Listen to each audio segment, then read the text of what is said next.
Привет сайт арқылы тілді ауыстырамыз. Set language, казахский. Одан кейін тағы да старт десек.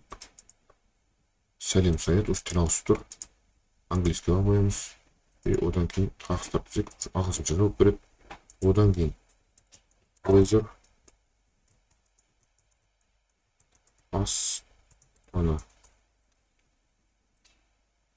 Астана қаласы бойынша ауа райын айтып тұр. Сіздерде тура осындай көп тілді түсінетін, ауа райды айтатын бот жасағыларыңыз келеді ме? Олай болса, осы видеоны толықтай қараңыз. Видео бар жоғы 2 сағат. Проектті толықтай ашық түрде гитхабқа салып қоятын боламын. Кодты ашып қарайтын болсаңыздар, сол жерден табасыздар.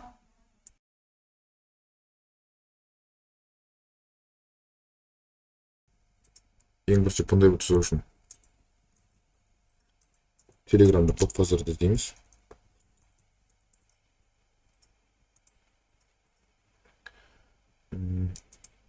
Бұл жерде new bot деп жазамыз. Боттың аты weather bot болады. Weather bot. Енді мына жерге уникальный ID береміз. Алдың видеоларда қарағандарыңыздай бұл жерге уникальный ат беру керек. Әйтпесе подфазер ұрсатын болады. Ондай ат қайталанып қойған. Сіз ол атты ала алмайсыз. Ол үшін weather bot дейміз. Және соңғы жағы міндетті түрде бот принципімен аяқталу керек. Мінекей бізде бот құрылды. Оның токенін алып аламыз. Системімізде Телеграмды мұнда қойсақ. Енді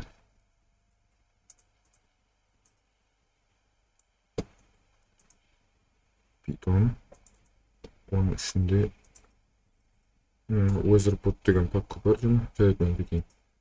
Жаңа weather bot бір деп папка жасаламыз.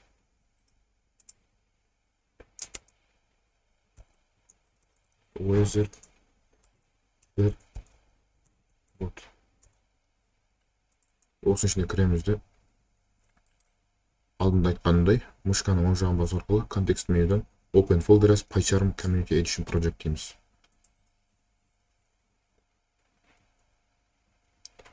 Бізден мынандай Trust деген осындай келісімді сұрайды. Біз Trust деп басыламыз. Енді бірден environment орнат дейді. Бұл жақсы. Бірден сұрағаны қоя саламыз. Weather bot'ың ішіне Bench'қа осы 3.11 деген настройкаменен орнатылған. Окей деп басамыз. Егер сұрамаған болса, алдыңғы видео көргендеріңіздей, онда оң жақтағы астыңғы бұрышта осы жерді басу арқылы басқа environment виртуалды ортаға шығуға болады.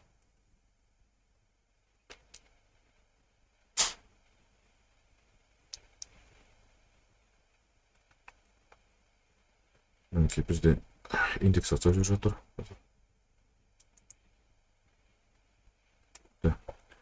Енді тексеріп көрейік. Venus'пен ашып тұр. Виртуалды орта бар. Python main.py команда PyCharm'дан шығарып тұр. Демек, бәрі дұрыс. Енді бізге керекті кітапханаларды жүктейміз. Ол үшін pip командасын қолданамыз. Pip install iogram i18n. Бұл үш тілдікті қолдау үшін, переводтарды істеу үшін керек болады. Тағы да бізге керекті кітапханалардың тізімі python.env, әрине python.env сонымен жетеді. Бұл өзінің керек библиотекаларын iogram тағы тартып болады ары қарай.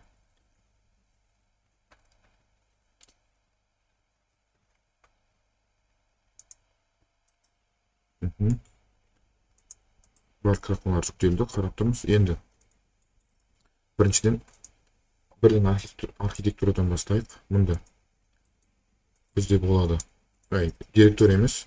Бізде Python тілінде жазған кезде директория бар және Python package деген екі түрлі папкалардың атауы бар. Екеуісі барлық жер бірдей, тек бір ғана разницасы бар арасында. Python package-дің ішінде init.py деген файл болады. Ал директорияда онда init.py жоқ. Бұл сол ғана разницасы. Енді біз Python package ашамыз ең бірінші. Ол жерге config деп атын береміз. Одан кейін Қарасаңыздар, сразу бірден initpy деген папкасы болады ішінде. Осы ғана разница жасайды. Ашин папкадан гөрі Python директорийді. Келесі, екінші routers деген Python пакет жасаймыз. Routers. Одан кейін services. Одан кейін locales деген. Бұл просто директория ғана болып сатылады. Бұл Python'ның өзі үшін керек емес, бұл жаңағы аудармалар сақтайтын жер болады. Біздің бұл архитектурада не болады? Ең бірінші main'ның ішінде негізгі ботты қосудың логикасын жазамыз. Ал енді конфигтің ішіне жалпы бүкіл проект бойынша қолданылатын конфигурациялық файлдар, настройкаларды қоямыз. Одан раутерстің ішінде бірнеше раутерлер болады, әрқайсысы өзінің жұмыстарын жасап тұрады. Ал одан кейін сервистің ішінде басқа сервистерге, басқа ауа райы сияқты сервиске запрос жіберу үшін сондай өзіміздің кодтан бөлек бөтен сервистерге обращение жасау үшін осы жерге файлдар құратын боламыз. Енді main.py-дің ішінен бастаймыз. Бірден main.py-дің ішіне кіреміз де бұлай жазамыз. Ең бірінші main, async main. Жоқ, main деген функция жасайды. Одан кейін бұл жерге logging тоғыз қояды. Ең бірінші logging.basic config. Оның ішінде level қарапайым iOgram ботты async IO арқылы көтеру үшін керекті настройкаларды жасап қояды. Logging info сосын string ол бізде std out бәрі дұрыс. Импорт жасай саламыз. Қазірше осы. Енді бірінші конфигтің ішіне кіреміз де ол жерге конфигтен бұрын бүйтеміз. .env деген файлсы бастырайық. .env. Бұның ішінде бізде телеграмнан алған токенімізді сақтайтын боламыз. Bot токен тең болады осыған. Қазірше осы bot токен жетеді. Одан кейін конфигтің ішіне env деген Python файл қоямыз. Осы environment переменеді жазып отыратын env. Оның ішінде келесі жолдар жазамыз. Ең бірінші from .env import log.env. Оны бірден шақырып өтеміз. Ол біткесін. Bot token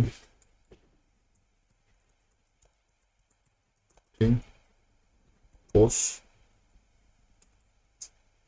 get env bot token. Қазірше бірден жүргізіп өтейік. Print bot token.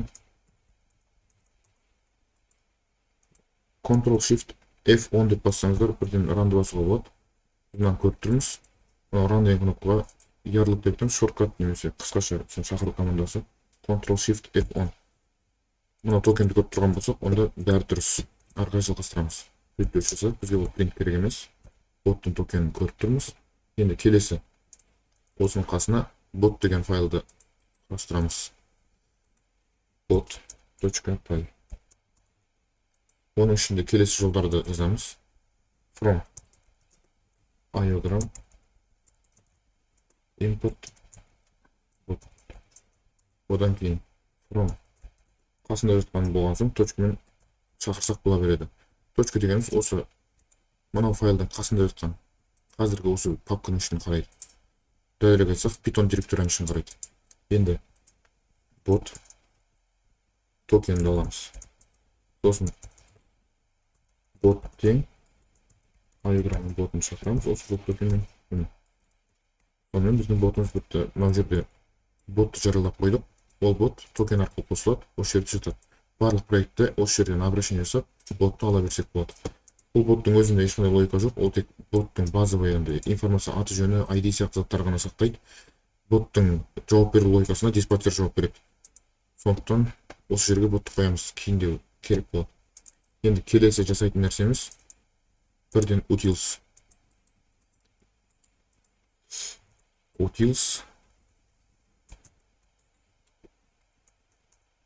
қосымша керекті функциялар болса соның бәрін utils жасатын боламыз. Бұл жерде бізге керекті затымыз бір ғана функция async қазірше def set bot commands. Енді бұл функцияға bot деген параметрді беруіміз керек. Оның типі bot дегеніміз айограмман жүктеледі, білесіздер. Енді бұл жерде не істейміз? Commands деп массив құрастырамыз. Массивтің ішінде bot command деген класты шақырамыз. Оны импорт жасап алу керек. Айограммның ішінен bot commandты. Енді мұнда команданың аты set my city, одан кейін description set my city. Тура осылай төрт рет қайталаймыз және оларды өзгертіп аламыз. Қазіргі мен жасаған нәрсе Ctrl-D деген кнопка. Сол арқылы бір жолды көшіруге болады. Бізге 4 жол керек, сондықтан қалғандарын өзгертеміз. Show my city мына жерде. Одан кейін мына жерде weather in my city.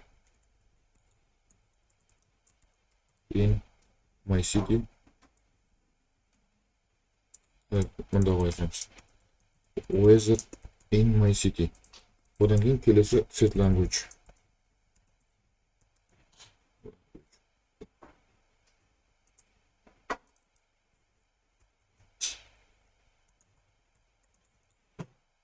Сонымен тағы да шақыратын затымыз ол await bot set bot commands. Осы жерге осы массивті жібереміз. Міне бұның бар істейтін түрлігі ботты алады, сол боттың кнопкаларын өзгертеді. Кнопкаларын болғанда дәлірек айтсақ, мұндағы менюді, мына жердегі менюді көріп тұрсыздар ғой, осы менюді жасау үшін осы команданы шақырамыз. Арнайы командалар жазып қоямыз. И қазір түсіндіріп өтетін болсам, мұнда new bot дегеніміз ол бізде set my city деген сияқты команданың өзіне түскен нәрсе, мұнда new boттың орнында тұрады. Ал енді мұнда жазылған set my city деген сөзіміз ол осы команданың create a new bot деген сияқты сұр жазу көріп тұрсыз ғой, солай көрінетін болады. Бұл описание ғой, бұл команда не істейтіні жайлы қысқаша. Ал мына команданың өзінің аты. Стартта тура осылай команда болып есептеледі. Utils сонымен бітті. Енді бізге керегі раутерстың ішіне кіреміз. Раутерстың ішіне біз құрастырамыз ең бірінші main пайды. Негізгі раутерді. Бұл main пайдың ішіне жазамыз. Біз ең бірінші бұлай жазамыз. Раутер құрастырамыз. Раутер айограмм ішінен келеді, бірден импорт жасап алды. Енді раутер нүкте message. Мұнда command, тоже айограмм ішінде класс command. Айограммнан тарту керек бұны. Айограмм filters command. Айограмм command от start. Async def start command. Келген атау берсек болады, бірақ startқа жауап беретін болған соң start command тұстық өзімізге түсіндіріп болады. Әрбір айтылған функциялардың атауын мағынасы бар сөздермен атқан ыңғайлы. Message тоже айограмм ішінен келеді. Одан кейін state fsm context. Message'ді импорт жасап аламыз айограммнан. Енді мұнда жазатын нәрсеміз ең бірінші user name. Ол тең болады бізге. Message. Осы месседждің ішінде from user дегеніміз бар. кім жазып жатыр, сол адамның ақпараттары жатады осы жерде. Ол жерден full name'ді аламыз. Full name дегеніміз адамның толық аты жөні. Ал first name мен last name екеуін қосып шығара салады. Енді await message answer мына жерге былай жазамыз. Hi name сосын this жарайды, қазір F строкамызды жазайық. Одан кейін аударма жасаған жерде өзгерткенімізді айтамын. Pythonның ішінде F строка деген нәрселер бар, және ол өте мықты жолдарды форматтауға ыңғайлы инструмент. Қазір инструмент қолданып тұрайық, бірақ кейінде ол F строканы қолданбаймыз, өйткені iOgram ішінде перевод қолданған кезде F строкаларға поддержка жоқ. Hi username, содан кейін дайын текст ала салайын. Мына жерге username қоя салайын. Мінекей осылай жазамыз. Теріп отыруға еріндім. Енді одан кейін await. Жарайды, қазір сөйтіп беріп қойып. Енді не істейміз? Әзірше осы раутердің іші болды. Mainның ішіне диспатчер шақыруымыз керек. Мұнда ең бірінші жасаймыз. Mainның ішінде main деген функцияны жариялайық. Ол функциямыз бізде не істейді? Қазірше mainның ішінде ештеңе жоқ. Пас бола салады. Осы файлдың ішінде диспатчерді жариялап алайық. Даплаттен диспатчер. Сосын диспатчердің ішінде диспатчерді mainның ішіне шақырамыз. dp start polling. Осы ботты жібереміз. Ал ботты нақты білмей тұр, сондықтан импорт жасап алуымыз керек. From config, оның ішінде bot, import bot. Енді көріп тұр ботты. Мына жерде await ұмытып кеттік. Await. Оны идея сарғайтып ескертіп тұр. Енді қазірше бұл диспатчер жұмыс істемейді. Неліктен? Өйткені бұл логиканың бәрі раутерде жазылған. Ол раутер диспатчерге қосылмаған. Бұл iOgram боттың ішінде осындай абстрактты логика бар. Ол диспатчер негізгі диспатчер болып табылады, ал раутердің барлығы осы диспатчерден тарайды. Бірінші Телеграмда болған кез келген жаңарту нәрселер, өзгерістер болып жатқан кезде оның барлығын негізгі диспатчер ұстайды. Одан кейін диспатчердің өзінде логикалар болса, сол логика арқылы обработка жасайды. Егер логикалар қамтамасыз етілмеген болса, ол диспатчерге тіркелген раутерлер солар өздері обработка жасайды. Егер диспатчерде де оның тіркелген раутерлерінде де ешқандай обработка логикасы жазылмаса, онда сіздің ботыңыз ешқандай жауап бермейді. Енді диспатчерге раутерді қосуымыз керек. Ол үшін былай жасаймыз. include routers. Ол include routers ішінде қазірше бізде бір ғана раутер бар, ол main раутер. Оны импорт жасап алайық. From мына жерге жазайық. From routers, оның ішінде main, import router, оның ішінде раутерден перемене бар. Қарасаңыздар менен мынау. Өз раутерді аламыздағы. Қазірше раутер болып тұра берсін. Алиасты сосын көрсетемін. Вот main раутерді әкелдік, мұнда салып қойдық. Енді қазір не істейді? Диспатчер іске қосылады, және ол өз кезегінде ішінен раутерді іске қосып алады. Бұл раутеріміз негізгі старт командасына жауап беретін логиканы ұстап тұр ішінде. Сонымен ботқа келген жаңалықтың бәрін осы диспатчер ұстап тұрады. Өзінде ешқандай логика жоқ. Оның обработка жасайтын логика тек старт деген команданың обработкасы бар. Ол раутерде жазылған. Сосын осы жұмыс жасайтын болады. Қазірше мына жерге енді async io-ны шақырамыз да, осы main команданы жібереміз. Async io нүкте run осы main команданы. Енді команданы жүргіземіз. Clear Python main.py.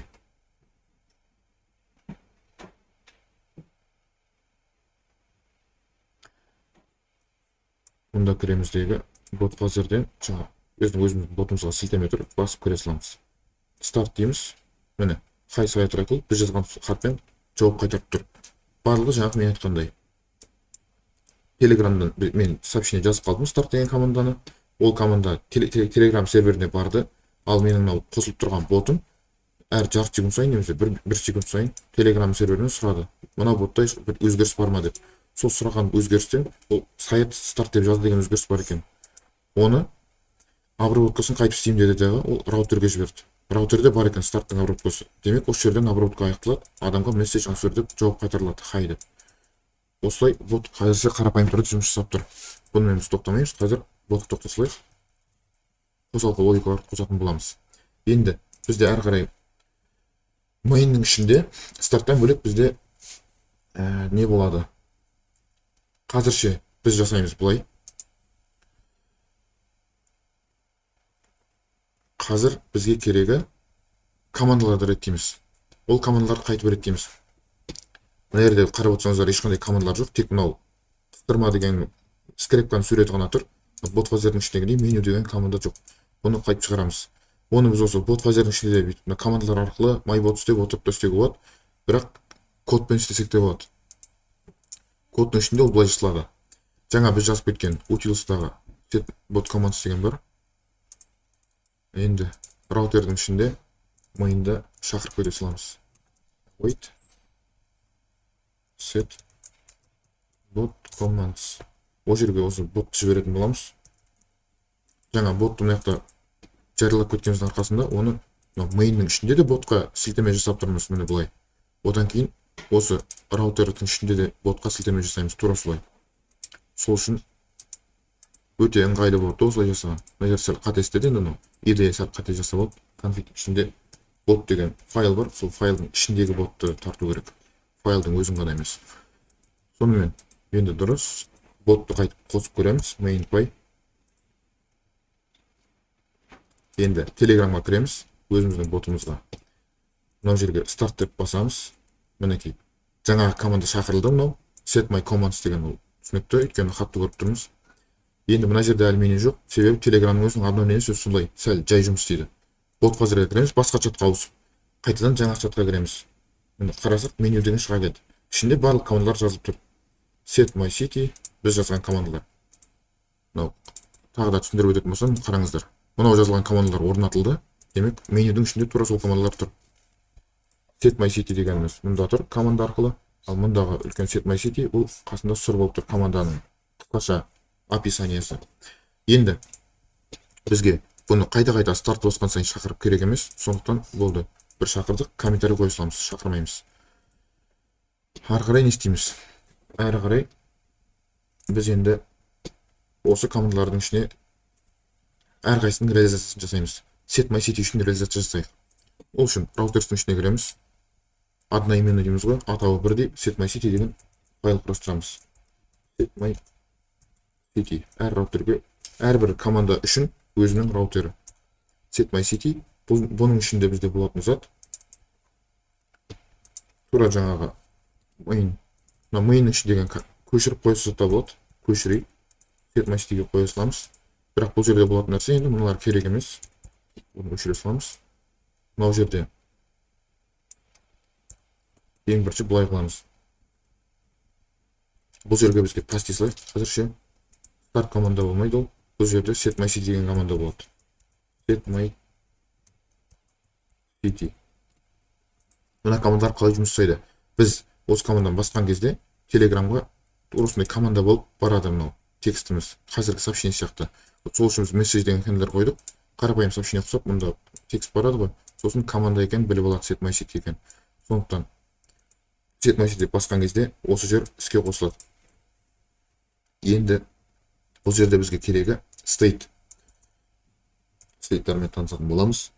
Ол үшін телеграмның ішінде, телеграм ішінде болғанда, енді осы IOgram библиотекасының ішінде states group деген бар, және state деген осы FSM контекст. Әрбір сообщениеде қарап жүретін, әрбір сообщениемен бірге келетін states бар. Бұл statesіміз не? Телеграмдағы боттың көңіл күйі деп айтсақ та болады. Оның көңіл күйін ауыстыру арқылы ол әртүрлі көңіл күйге әртүрлі жауап беру логикасын қоя аламыз. Қазірше класс set my states group дейміз және оны наследство жасаймыз, мұрагерлейміз неден базовый states group деген класстың ішінен. Ол states group iOgram ішінде анықталып кеткен.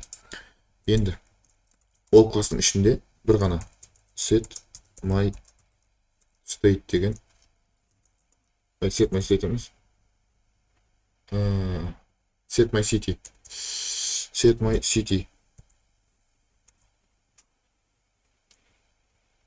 қатайтын нәрді set my city болады. Set my city group set my city ол тең болады state'қа. Бұл state'тің өзі де iOgramның ішінде анықталып кеткен. Импорт жаза саламыз iOgramның iOgram fsm state. Сонымен қазір бізде set my state group деген group күйлердің группасы бар. Бұның ішінде бір ғана күй бар қазірше. Бұны біз қайтып қолданамыз. Қазір бұлай жасаймыз. Адам set my city деген командадан басып қалған кезде оған state'ті set my city'ға ауыстырып қоямыз. Await state нүкте ол жерде set state сөйтеміз деп осы set my city group дейміздегі оның ішіндегі жаңағы set my city деген state'қа ауыстырып қоямыз. Мынау команда не істейді? Telegram боттың қалыпты жағдайдағы күйі none болып тұрады. Ешқандай орнатылмаған күйде тұрады. Осы команда арқылы біз оның күйін set my city'ға ауыстырып қоямыз. Енді бұл ауысқаннан кейін Telegramның обычно жауап беру логикасы сәл басқаша болады. Қазір await message answer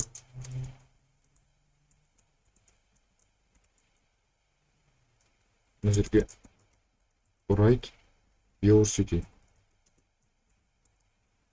өз қалаңызды жазыңыз деп жаза салайық ағылшынша. Қазірше бәрін ағылшынша жаздық, кейіннен аудармалар қосатын боламыз. Енді мынау не істейді?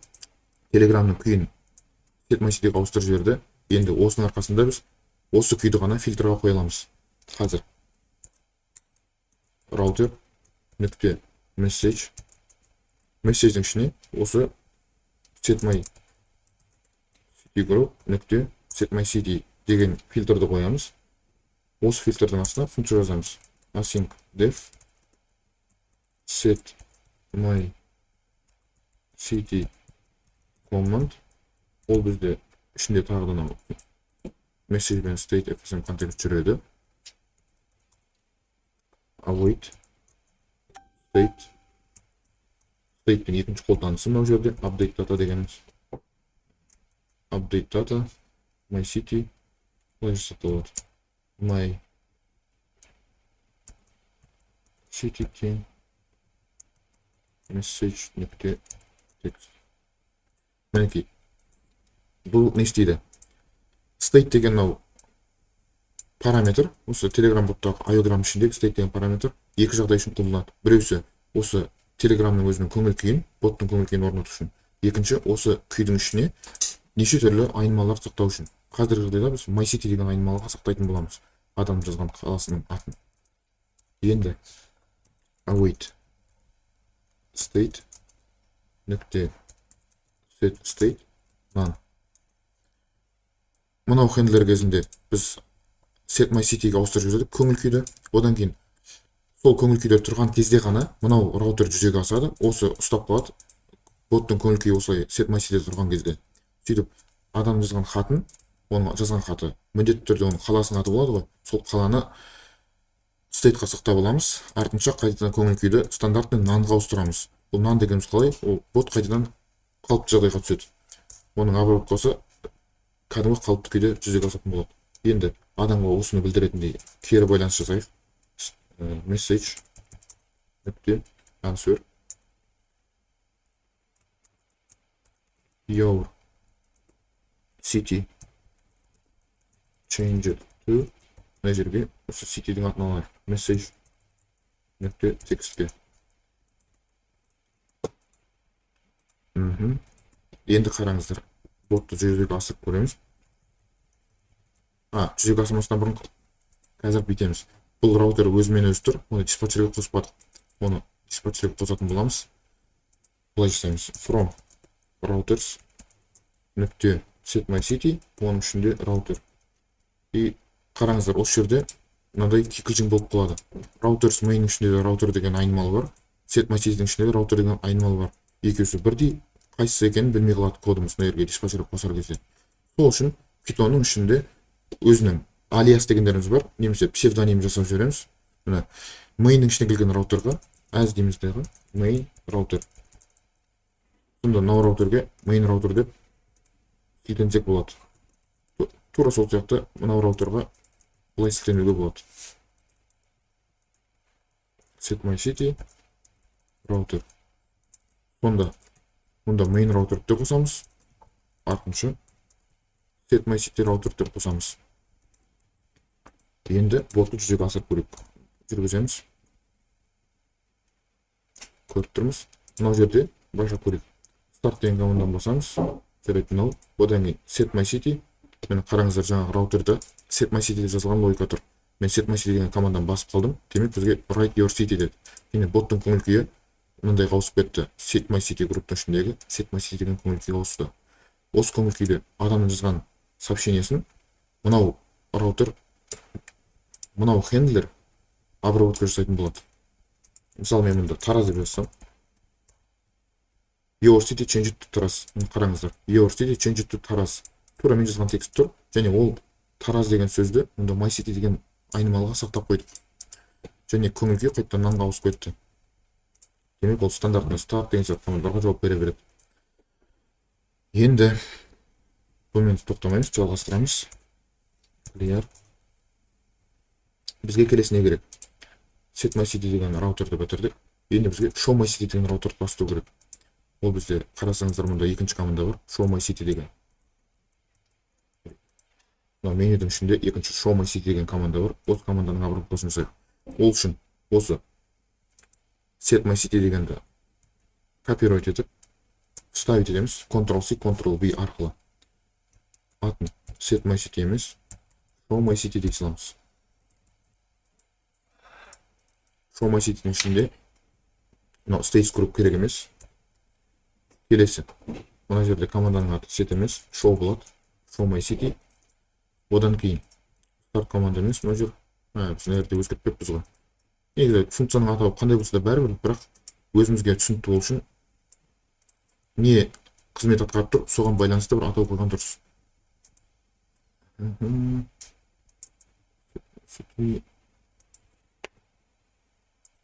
Set my city command және set my city handler. Келесі show my city. Show my city command. Екіншісі керек емес бізге. Мұнда не дейміз? Мұна өзде жоқ. Қарапайым ғана осылай тұрады. Және қазір мына көріп тұрғандардай қолданылмаған кітапханалар тұр. Осының бәрін бірден тазалап жіберу үшін Ctrl-Alt-O деп басамыз, жоқ болып келеді. Енді show my city'дің ішінде болатын логика тек қана мынандай. Жаңағы state'қа жазылған логиканы аламыз. Await-тен бұрын state data. Боттағы state бар ғой, көңіл күй. Соның ішіне жазылған переменаларды алу үшін қайтеміз. Тең await, осы state, соның ішіне get data. Await-та міндетті түрде ұмытпаймыз, өйткені бұл асинхронды. Енді get dataның ішінде бізде барлық жазған заттарымыз dictionary түрінде сақталып тұр. Кілтіменен мәні бойынша. Ключ значение дейміз ғой. Енді бұл state dataның ішінен my city алып аламыз. My city ол тең болады. Осы state data get оның ішінен my city. Енді осы my city'ді алдық. Адамға осы кері байланыс жазуымыз керек. Your city тең дейміз де осы my city'ді қоя саламыз. My city. Немесе my city емес, жарайды city деп қана тасылайық. Перемендің аты ғой, ештеңе етпейді. Тек мұнда state'дің ішіне біз оны my city деп сақтағанбыз. Сондықтан my city деген ключ арқылы алатын боламыз. Мұнда қараңыздар. Жаңа my city тең message text деп қойдық қой мынау жерде set my city'да. Show my city'да тура солай state'тан енді керісінше my city деп аламыз ояқтан. City'ді алдық, your city деп көрсетеміз. Бұл раутерді де диспатчерге қосу керек болады. диспатчердің ішіне тура бағанағыдай мынаны Ctrl-D деп көшіре саламыз. Тек set my city емес, show my city. Мынау жерге де show my city раутер болса, алиас арқылы. Вот 3 раутерді қостық. Оның ішінде негізгі раутер start, мынау my city-дің раутері, set my city, сосын show my city-дің раутері. Енді main'ді жүргізетін болсақ, Python main.py, ой, C Python емес, clear, қате жазып жүріппін. Python main.py қосылды. Енді меню, set my city, Астана, дейсілай. Your city change to Астана. Бұған мынау жауап беріп тұр, қарап тұрсаңыздар. Set my city. Мынау екі раутер жауап берді қазір. Енді show my city-ді көреміз. Ол үшін меню, show my city. Міне, your city, city Астананы көрсетіп тұр. Сақталған my city деген переменені алып тұр. Сондағысы қалай жұмыс жасап тұр? Мұнда set my city дейміз. Мынау команда жұмыс жасайды. Write your city деп ол келесі жазған хатымызды күтеді қолданушыдан. Және сол мезетте көңіл күйді set my city-ға ауыстырып жіберді. Енді адам нәрде не жазып қосылды? Мысалы Алматы деп жазып қояйық. Осыны жазып қойған кезде бірден адам боттың көңіл күйі қандай тұр set my city-ді, ол мынауға бір очек жауап беретін болады. Басып қаламыз. Сосын жауап берді. Ол мен жазған текстті, мынау Алматы деген текстті my city деген айнымалыға сақтап қойды стейттің ішіне. Және боттың көңіл күйін қайтадан мынанға ауыстырып жіберді, негізгі көңіл күйді. Сосын маған ботқа жауап қайтарды. Your city change to, мынау Алматы деген текстті. Your city change to Алматы деген текст. Көргендеріңіздей. Келесі. Show my city өз кезегінде сол стейттің ішінде сақталған my city деген айнымалының мәнін алды. My city деген ол кілт, ал оның мәні city-ға түсті. Осы city-ді көрсете салдық. Бұнымен біз енді айограмға стейттің ішінде қалай қолдану керектігін үйренгендей болдық. Енді ары қарай жалғастырамыз. Әрі қарай бізге керегі ауа райды білу керек. Ауа райды білу үшін біз мынандай сервисті қолданатын боламыз. Мұнда Weather API деп іздейміз. Visual Crossing Weather деген шығады енгізіп кіреміз. Осыған sign up for free. Сосын мына жерге поштамызды жазамыз. Continue. Мына жерге поштаға хат келіп, соны енгіземіз. Gmail. Мінекей кіреміз. Ой, Atlassian емес. Міне Visual Crossing жаңадан хат келіп тұр. Бұл кодымыз бізде мынау көшіріп алып, мұнда қоятын боламыз. Continue. Енді пароль құрастырамыз. Өзіміз жазсақ, немесе ұсынған парольді қойсақ та болады. Мынау былай. Мына жерге де жазамыз соны. Continue. Келісемін. Арайды. Сосын бар. Жай ғана Weather үшін. Не үшін қолдайын деп отқанымыз жазып ұрдық қой.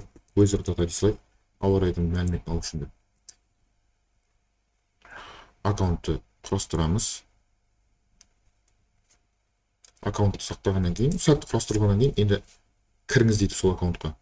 Sign in деп өтеміз. Осы жаңа жазылған нәрсе сақталып қалды. Sign in. Міне, енді ары қарай не істейміз? Weather API деп кіреміз. Ой, API Docs. Есіңіздер. Бұл жерде бізде айтып отыр. Негізгі запрос, мына біреу endpoint-қа кетеді дейді. Міне запрос жайлы толықтай айтып өтеміз. Кейінде басқа сабақтарда қазірше тек қана бізге керегі мынау ғана. Осы жерге запрос жасайтын боламыз. Көшіріп аламыз мынаны. Және біздің Python'да қазірше былай істейміз. Өзіміздің ключімізді алып алайық осы жерден. Мынаны екінші кнопканы басайық. Ctrl басып тұрсақ, екінші терезені ашылады. Соны біліп алыңыздар. Мұнда аккаунт. Аккаунттың ішінде мінекей, менің кілтімді көріп тұрмын. Сіздерде де осы жерде кілт шығып тұрады өздеріңіздің. Осыны copy деп аламыз. Copy. Енді кодқа өтеміз. Бұл жерде тоқтата тұрамыздағы end'тің ішіне кіреміз. Weather API тең осы кілтті қоямыз. Ой, жетісіңіз. Просто көшірілмей қалды ма? қойдық. Weather APK деп сақтап алдық. Және мұнда env'тің ішіне тура соны жазамыз. Weather APK тең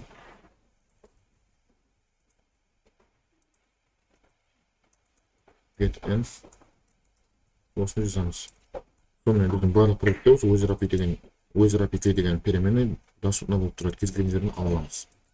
Ары қарай не істейміз? Әрі қарай қазір біз мынау API-ді тексеріп көреміз. Ол үшін былай қыламыз. Жаңа терезеге өтіп, мынау запросты тексеріп көреміз. Бұл запросты тексеріп көру үшін біз Postman деген құралды пайдаланатын боламыз. Мінекей, мұнда Postman ішінде неше түрлі запростарды тексеріп көруге болады. Соның ішінде мұнда жаңадан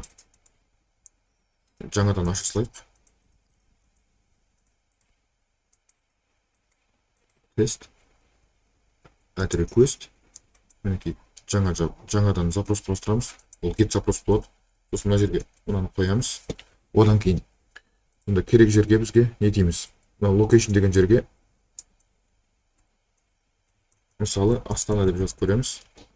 Date 1 деген жерге бүгінгі күн жазамыз. Міндетті түрде бірінші жыл жазылады, 2025. Одан кейін 01-25 деп жазамыз. Екінші күнді жазбай қойсақ та болады. Өйткені бізге бір күннің ғана ауа райы керек. Диапазон емес. Мұнда өзіміздің кілтті көрсетеді. Ол кілтті біз жаңағы көшіріп алған кілтті жазамыз. Мұнда env-тағы мына біздің кілтімізді қоямыз. Send. Міне қараңыз. Сонда біз мынау API-ға запрос жіберсек, жауап ретінде мынандай данныйды аламыз. Осы Астана қаласының 2025 жыл 1 айдың 25 күніне осындай ауа райының мәліметтері шығады. Қарасаңыздар, көп мәлімет бар. Бірақ бізге қызықтыратыны тек мына current conditions деген бөлігі ғана. Осының ішінде temp деген жері бар. Temp ол бізде қазіргі температура, feels like дегеніміз, ощущается как дегеніміз, humidity ол ылғалдылық, және sunset пен sunrise бар. Sunrise ол күншығыс, мына уақытта, ал sunset күннің батуы. Осы алған деректерді Telegram ботта көрсететін боламыз. Ол үшін біз қайтеміз. Және бір қызығы, мынау тұрақты түрде қалыпты жағдайда температура бүкіл көрсеткіштерді ол USA, США-ның стандарттарымен көрсететін болады. Ол жақта әрине қолданады Fahrenheit, сол үшін ауа райдың градусы да Fahrenheit-пен көрсетіп тұр. Оны дұрыстау үшін мұнда документацияға кіреміз қайтадан. Көргендеріңіздей, мынау жерде мынандай өздері жазып кеткен. Looking for forecast history, weather API query. Қай жерінде еді? Unit groups.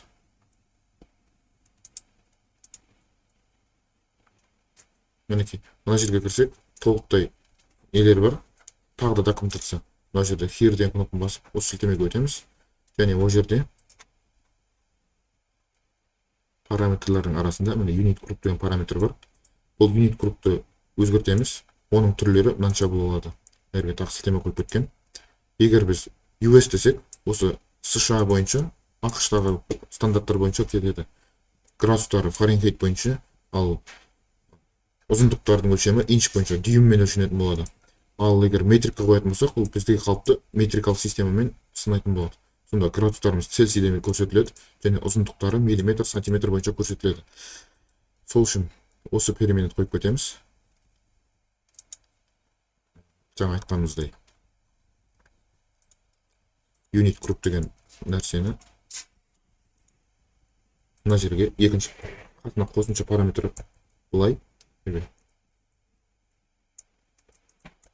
және дейміз дағы амперсант shift пен жетіне бассақ амперсант шығады. Сол жерге былай қоямыз. Unit group тең метрик. Және қайтадан запрос жүріп көреміз. Жаттап алыңыздар, мына 1.3 деген ол Fahrenheit пен send дейміз. Тура сол запрос Астана бойынша. Енді -17.8 деп көрсетіп тұр. Тексеріп көрсеңіздер де болады. Уже Цельсиймен көрсетіп тұр. Бізге керегі де осы болатын. Енді мынау пайда болған жолды көшіріп аламыз дағы өзіміздің кодқа қоямыз. Ол үшін сервистің ішіне жаңадан weather деп файл ашамыз. weather file. Ол weather'дың ішінде бізде болады бір ғана функция. Async деп. Асинхронды программирование болғандықтан осы запрос жіберудің асинхронды нұсқасын жазамыз. Python'да запрос жасаудың неше түрлі жолдары бар. Ең қарапайым ол request деген кітапхана арқылы. Ол бірақ синхронды программирование кезінде қолданылады. Қазір біз асинхронды түрде жасаймыз. Ол үшін async.io-ны қолданамыз. Get weather in деген функция жазамыз. Бұл функциямыз не істейді? City деген айнымалын қабылдайды. Ол строка кәдімгі жол. Және одан текстті қайтаратын болады. Оның ішінде тағы да async with IO HTTP дегеніміз ол async.io асинхронды запростар жіберетін кітапхана. Оны міндетті түрде импорт жасап аламыз. Сосын IO HTTP-дің ішінде client session сессия құрастырып аламыз клиентский. Осы сессияның ішінен URL деген жерге жаңа біз көшіріп алған URL-ді қоямыз. Андай тырнақшаның ішіне саламыз. Бірақ бұл URL-ді өзгерту керек болады. Қазір үлкен экранға ашайын. Ары қарай async with session get запрос жібереміз. Запросында түрлері көп. Get, post, put деген сияқты. Бізге қазір қызығы тек get қана. As resp бұл запросты жайлы кейінде толығырақ айта жатармыз. Try return with resp.json келген жауапты JSON түріне ауыстырамыз. Get'қа URL-ді жіберу керекпіз. Одан кейін accept. Бұл try-дың ішінен бір қателіктер болып қалуы мүмкін. Мысалы запросымызға көп уақыт өтіп кетті, мысалы сервер дұрыс жауап бермеді. Сондай ашық болған жағдайда осы нәрсе қайтарамыз. Программаны сынып қалмай әрі қарай жалғастыра береді try accept-тің ішінде. Content type error. Content type error. Return. Бірақ бізге қазір URL-ді өзгерту керек болады. Өйткені бұл тұрақты түрде бір Астана үшін ғана ауа райды қайтаратын болады. Бірақ біз оған динамикалық түрде енгізген қаламыздың ауа райын қайтаратын етіп істегім келеді. Ол үшін City-ді Астананың орнына қоямыз. Міндетті түрде андай фигуралық жақшалардың ішіне және строканың өзін F строка ауыстырамыз. Сонда City-міз мына жерге Астананың орнына түсе салады. Одан кейін күнді бүгінгі күнді жіберуіміз керек негізі. Одан кейін кілт ретінде мынау кілтті былай аштан ашып қоя салған дұрыс емес. Оны жаңа .env-тің ішінен алуымыз керек. Мынау жеріне де былайынан кілтті қоямыз. Ол кілтті біз env-тан weather API-ді аламыз. Weather API деп enter жасап, өзі импорт жасап алады config env-тан. Қазірше бәрі дұрыс. Қазір осылай жасай берейік. Мына бір жерде өзгерту керек болады. Оны былай жасаймыз. Мұнда датаны ауыстыратын. Қазірше датаны былай бастайды. Current date ол тең current date тең date time now date time и date time нүкте now дегеніміз ол қазіргі уақыт алатын Python ішіндегі date time деген кітапхана ішіндегі тұрақты уақыт. Және бұл нүкте strf time формат береміз оған. y және үлкен әріппен ай үшін, одан бір күн үшін. Мынау дегеніміз жыл, ай, күнді көрсететін формат. Осы форматтан әрге қоямыз. Сонда date time ішінде қазіргі уақытты алдық, оның күн, ай, жылын алып алдық, және current date дегенді көрсеттік. Енді қалай жасаймыз? Осыны шақыруымыз керек. Ол үшін былай қыламыз. раутерстің ішінде тағы да жаңа раутер құрастырамыз. Weather in my city деген. Weather in my city. Weather in my city'дің ішіне мынау жерге Weather in my city command. Мынау жерге де соны көшіреміз. Weather in my city. Енді бұның жауап беру логикасы бұлай болмайды, оны өзгертеміз. Ол бізде қалай болады? State датаны алдық, city'ді алдық, дұрыс. Бірақ тек қана мынау жауапты қайтармаймыз. Бұл city'мен бір зат жасауымыз керек. Біз не жасаймыз? Егер мынау адамның жазған city сақталмаған болса біздің памятта, if not city бізде жоқ болса, онда адамға жауап қайтарамыз. Await message нүкте answer city is not selected. Сөйтіп return осы жерден тоқтатамыз. Ал егер бәрі дұрыс болса, ауа райын аламыз. Weather thing. Жаңағы біз жазып қойған сервистағы get weather in деген функцияны шақырамыз. Get weather in, оның ішіне city жібереміз. Сонымен ауа райдың информациясы мұнда түседі. Ол информацияның бәрін біз былай жасайтын боламыз. Current conditions аламыз. Жаңа айтқанымдай бізге current conditions деген жер ғана керек.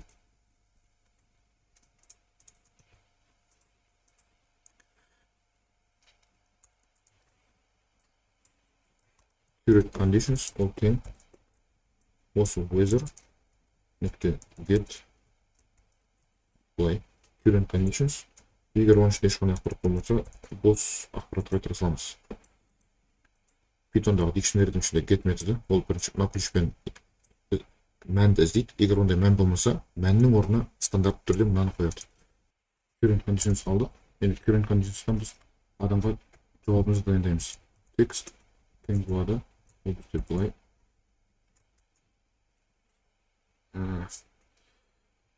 Қайтып былай жасайын. Дайын текстті кеп қойсаң. Онда Python'да текст форматтаудың бірнеше түрі бар. Мынау соның сәл екінші нұсқасы болып табылады. Await message answer your city. Мінекей осылай тұр. Енді текстті дайындадық. Тексттің мәнін былай қойдық. Енді нәтиже жақшаны өткер. Біздің мәтініміз дайын. Weather data for мынау city'ға дейміз. Ол city'ді беріп тұрмыз мына жерден. Одан кейін мынандай перминлар қойып кеттік. City, temp, feedlight, осы перминлар тұр. Оларға кейін артынша формат дедіктегі әр перминға өзінің мәнін бердік. Қарағандағыздай, мынау келген данылардың бәрін кілттер арқылы обращение жасадық. Weather in data for city, жерден current conditions'тен temp, feedlight, humidity, sunrise, sunset бәрін алдық. Енді осы текстті адамға жіберу керек. Await message нүкте answer. Осы текстті жібереміз.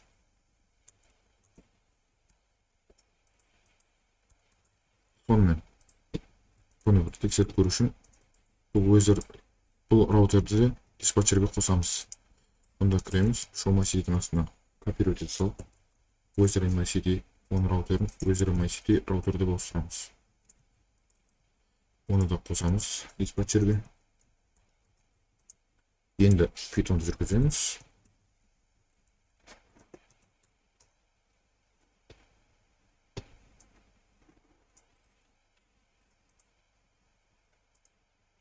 Бірінші set my city. Қазір ойланып тұр. Не дейді?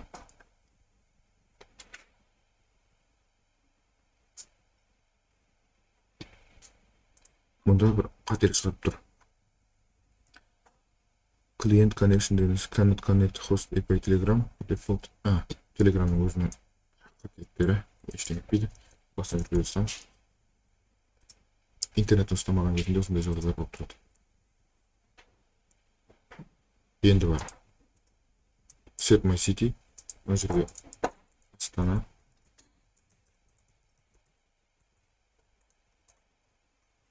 your city change to Астана. Енді show my city десек Астананы көріп тұрмыз, қаламызды Астанаға өзгертіп қойғанбыз. Енді ой, геолокациясын бекер бастым. Енді weather in my city тағы да ошибка бар дейді. Type object doesn't support asynchronous context manager protocol. Бір затты біз қате жаздық мұнда. Қазір мынау жерде дейді.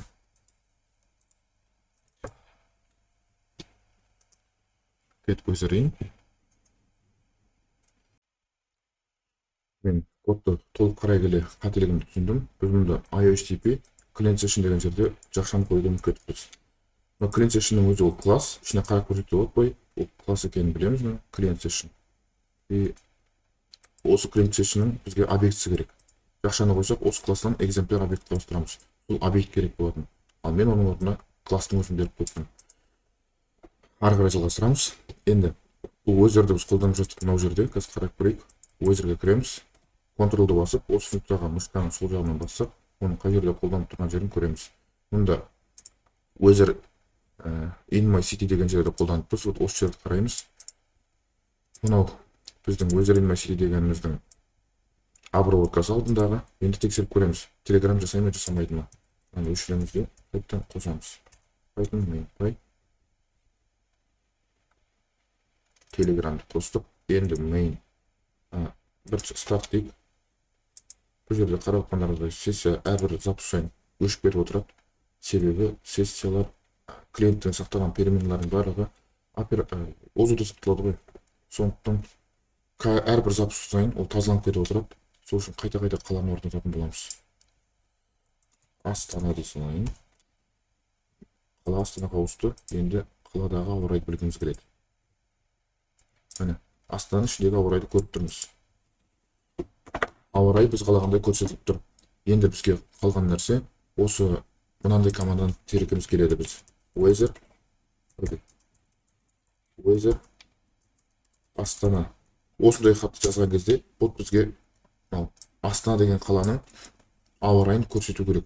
Оны реализациясы қазірше жасалмаған, сонымен айналысатын боламыз. Ол үшін біз былай қыламыз. Мұнда main раутерге кіреміз. Жаңа алдында жазып кеткен main раутерге. Осы жерге басқа раутер қосамыз. Басқа хендлер, точнее. Раутер, message, кәдімгі декоратормен ұрадық, декораторға фильтр жібереміз. Қандай фильтр? F фильтр қоямыз. Нүкте, текст, нүкте, starts with. Starts with'дің қасына жақшаны ашамыздағы айтамыз. Weather дейміз. Осы нүкте қоямыз. Бұл не деген сөз? F деген магиялық фильтр, магический фильтр деп айтылады, өз документация бойынша. Бұл келесі функциямыздағы параметр қандай, сол параметрге айналып кетеді F дегеніміз. Мысалы, қазір бір месседжді обработка жасайын деп жатырмыз ғой. Демек, біздің келесі бірінші параметріміз месседж болады. Сондықтан, F дегеніміз месседж сияқты жұмыс жасайды. Месседждің ішінен біз текст аламыз. Ол текст бізде строка. Строкаға starts with деген функция шақырыламыз. Строка weather'дан басталады ма деп тексеріс қою үшін. Енді ары қарай сол функцияны өзін жазайық. Async def weather input command. Бұның ішінде тура мынау сияқты месседжбен state жүреді. Жазамыз да.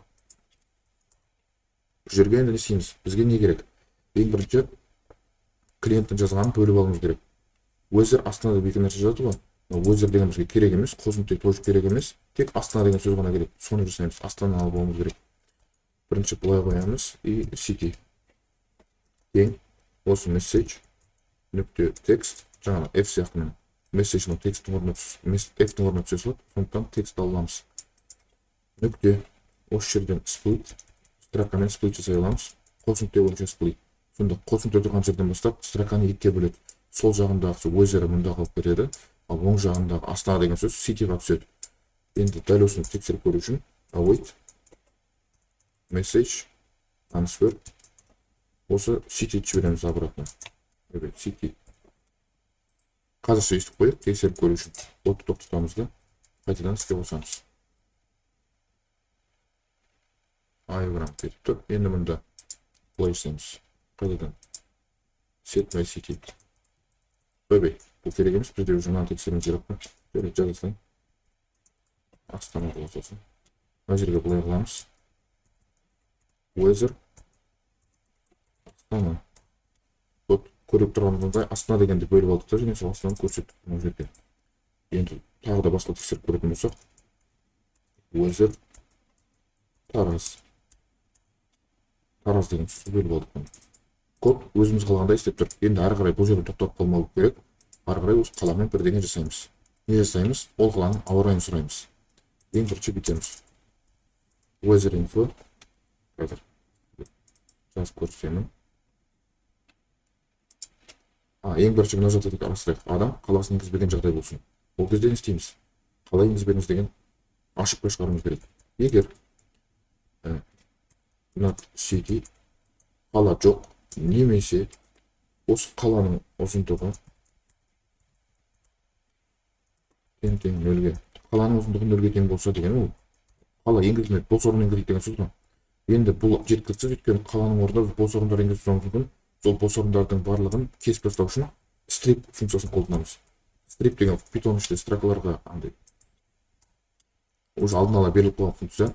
City деген ол строка, strip десек, сол сөздің басталғанынан және аяқталған жағынан бос орындар болса кесіп тастайды. Соның бәрін кесіп тастағаннан кейін ұзындығын тексеріп көреміз. Нөл болса, демек адам қаланы енгізбеді.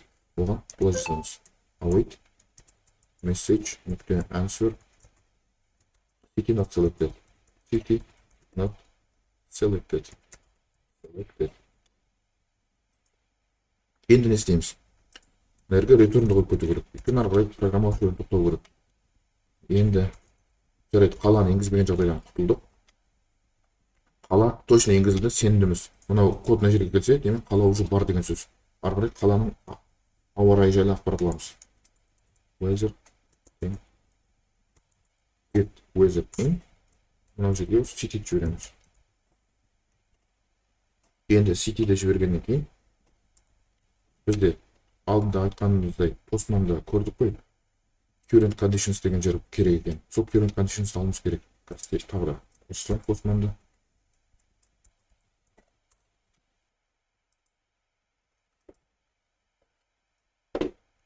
Запросты Postman-мен тексеріп көреміз. Ол үшін біздің алдыңғы запросты ауыстыру керек болады.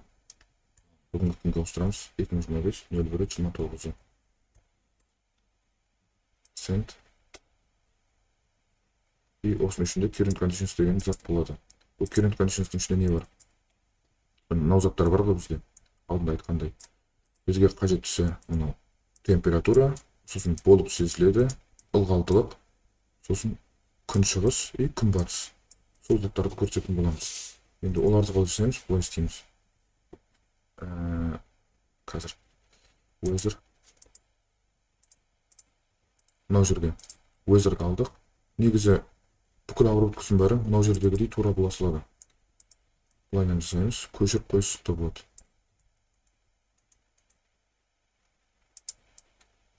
Кетеміз. Мынау жерде біз адам қаласын енгізбегенде бұлай қайтарамыз. Ал мынау жерде қала енгізілгеннен 100% сенімдіміз. Сондықтан ауа райды аламыз. И ауа райы алынғаннан кейін осындай деректерді адамға көрсететін боламыз. Енді қазір тексеріп көрсек болды.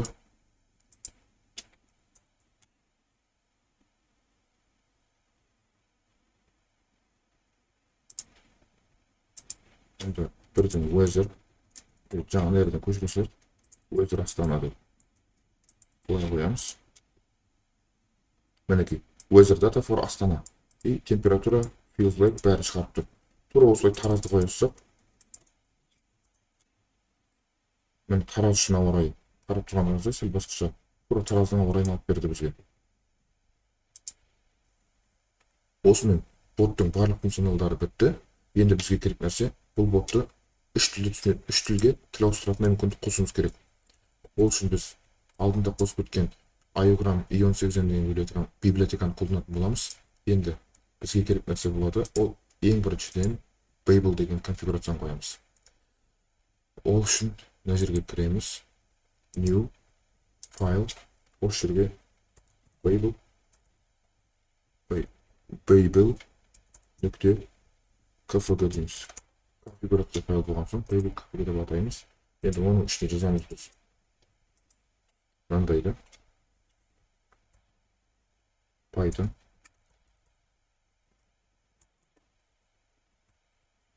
барлық Python файлдарға қара деген сөз ғой. .python. Одан кейін келесі encoding. Бұл бізде UTF-8-ге.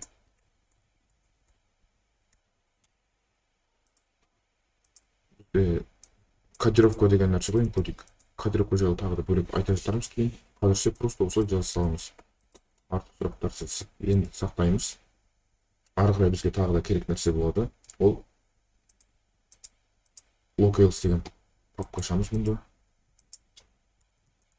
Python директоры емес, просто папка. Мен әзірше ашып қойдым. Мұнда locales деген пустой папка жатыр. Ары қарай болмаса locales деп пустой папка аша саласыздар. Енді locales ашқаннан кейін бізге конфигурацияның ішіне, config директорияның ішіне жаңадан i18n деген файл ашу керек болады. i18n i18n.py. Одан кейін бұның ішіне жазамыз. Бұлай жазатын боламыз. Мынау үш затты жазамыз. Ең бірінші i18n domain тең messagesке, i18n localesке, бұны біз көрсеткен localestен осы жерден ізде деген сөз. Ал message деген сол әрбір аударылған файлдардың аттары шығатын. Сосын i18n default local English ағылшынша болады стандарт дефолт түрде. Егер ешқандай тіл таңдалмаса, English таңдаймыз. Енді келесі бізге мынандай затты жазамыз астына. i18n дегенімізді әлі анықталмай кеткен. Бұл iOgram ішіне импорт жасаймыз. Енді ұсыныпта тұр. Басамыз, iOgram ішінен i18nді тартып алдық. Енді бұның бәрі просто класстарды класстарды жарияладық. Енді бұл классты қолдануымыз керек. Ол үшін біз middleware құрастырамыз. i18n middleware ол тең болады fsm i18n middleware. Міне ұсыныпта тұр, iOgram ішінен импорт жасап алдық. Осыны басамыз. Оған жібереміз біз i18nді параметр ретінде. i18n тең i18nге. Міне сонымен бұл файлдың жұмысы бітті. Не істейді бұл? Бізден настройкаларды бердік, i18nнің класс настройкасын қойдық.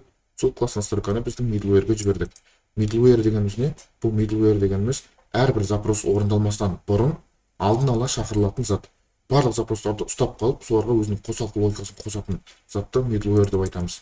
Бұл тек Python жазған, Telegram бот жазғанда ғана емес, барлық сайт жасау үшін кезінде де көп жерлерде қолданылады.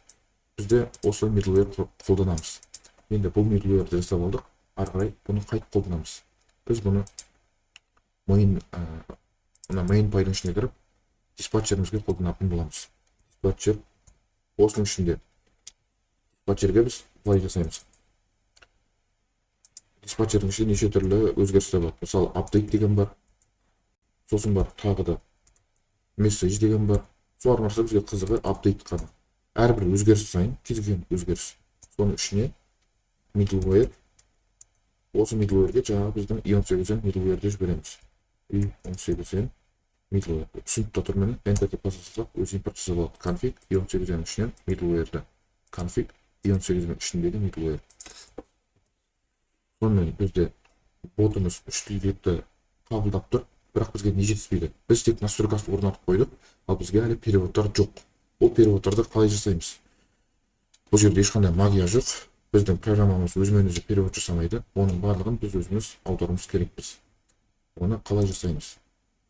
Ең бірінші бұлай жасаймыз. Барлық переводтар керек жерлерді бұлай жасап шығамыз.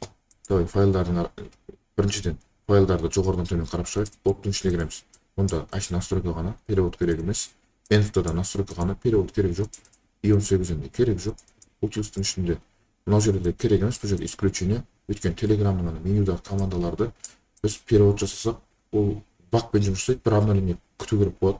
Мысалы, қазір ағылшынша тұр, одан орысша ауыстырып тастасақ команданы, чаттың настройкасы обновление болуы үшін басқа чатқа кіреміз, одан қайттан артқа өтеміз, сол кезде ғана обновление орындалады. Сол үшін бұл жерге тиіспейміз, бұл жер бір ақ тілде қала береді. әрдайым қай тілді таңдаса да оған қарамастан тек алғашқы шақырылады. Енді раутерстің ішіне кірген кезде main роутерс. Бұл жерде біз не переводтаймыз? Бұл жерде мынаны аударуымыз керек болады ең бірінші. Start командаға жауап беретін логика тұр. Осыны аударуымыз керек. Мынау жерде F строкалар бізде қолданғанымыз басқа жерлерде ыңғайлы шығар, бірақ перевод жасаған кезде F строка ыңғайсыз болады. Сондықтан бұны мынандай тілге ауыстырамыз. Астындағы мынау жердегідей форматқа келтіреміз. Алдынан F-ті алып тастаймыз. Соңғы жағына нүкте формат дейміз. Бұл Python'да формат жасаудың бірнеше әдісі бар. Солардың бірі. Форматтың ішіне username дегенді қоймай кеттім дейді. Username дегенді қолданып жатырмыз. Сол username-ді мына ішіне қоямыз. Username тең username. Сонда форматымыз дұрыс. Username-нің ішіне кейін формат жасап алатағы осы username-нің ішіне username-ді қойып жібереміз. Сонда логика сынып қалмайды. Қайсы осыны тексеріп көрейік, формат ауыстырғаннан ештеңе өзгермегенін. Ары қарай переводпен айналысамыз.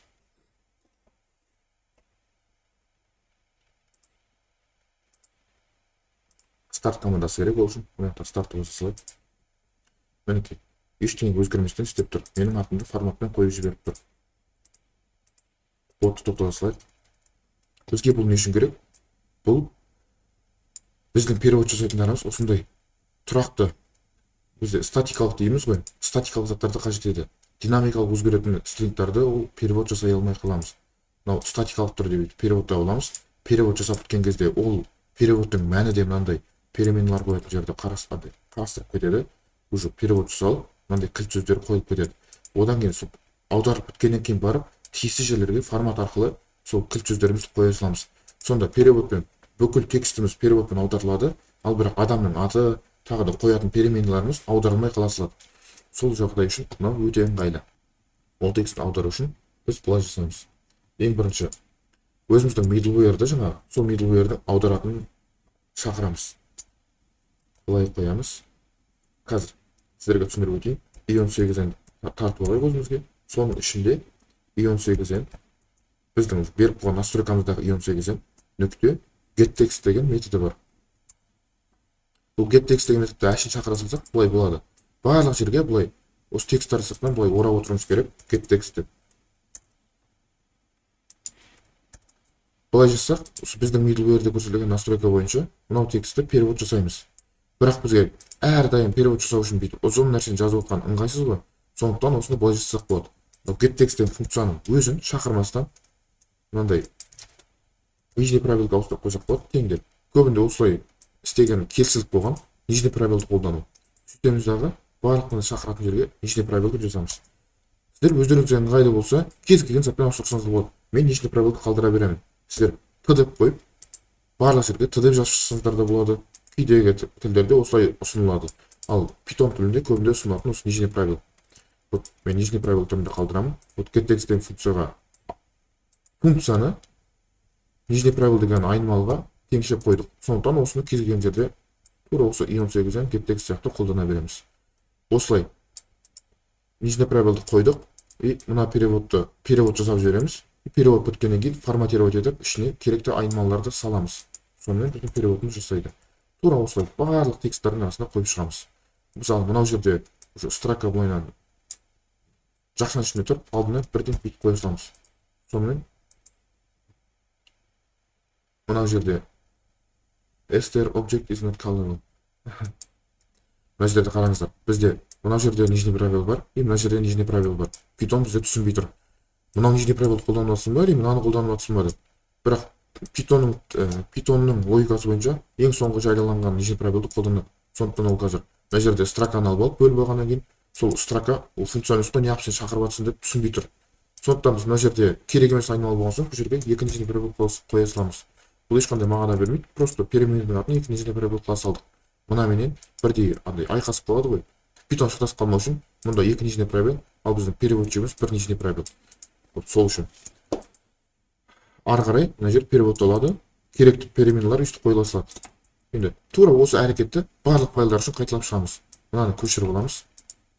Сөйтеміз, setMyCity'дің ішіне кіреміз. Мұнда қоямыз. Мынау тартылмай тұр дейді, импорт жасай саламыз. Одан кейін мына жерде write your city дегенді тағы да орап кетеміз. Изне правил жақша. Мына жерінен жақшаны жабамыз. Кен жерде. Мұнда да мына F строканы ауыстырамыз. F строканың орнына бұлай жақшаны қоямыз. Мына жерге message text мынандай нүктені түсінбей қалады. Сондықтан мына жерге просто текст деп бір ғана перемене қалдырамыз. И жақша жабылғаннан кейін формат форматтың ішіне біз текст деген переменемізді береміз. Текст тең message текстіміз. Сонымен your city change to text деген текст ауыстырылады. И мына тексттің орнына адамның енгізген қаласы орын түсе салады. Ары қарай келесі файлға кеттік. Тағы да мына битчектер болады. Екеуісін бір жерге қоямыз да. Сосын көшіріп алып show my city мына жерге де бүйтіп қоямыз. Сосын негізі сәл қате қойдым. Жоғары жағына қойсақ дұрыс болады. Мынамен орап көтеміз. Мұнда да тоже F строканы өшіп тастаймыз дағы. Переводты қоямыз орнына. Формат ішіне city тең осы city'ді. Мынаны тағы көшіріп аламыз. Whether in my city мұнда деп қоямыз. Осы жерде де переводты қосамыз. Қазір көріп отырсыздар, біздің проект аса үлкен емес, кіші қандай ғана 5-6 файлдан тұратын проект болғандықтан бізде өз қолымызбен былай ion8-ден кептексті әкеліп қойып, барлық жерге қойып шығып жатырмыз. Тез-ақ болып жатыр, бірақ кейін үлкен проект бастар кезде осы үш сүлділекті жасауды ойламасақ та, қосқымыз келмесе де, осылай жазып кеткен өзімізге ыңғайлы болады. ion8-ден деп былай конфигурациясын жазып кетеміз, бір файл артық.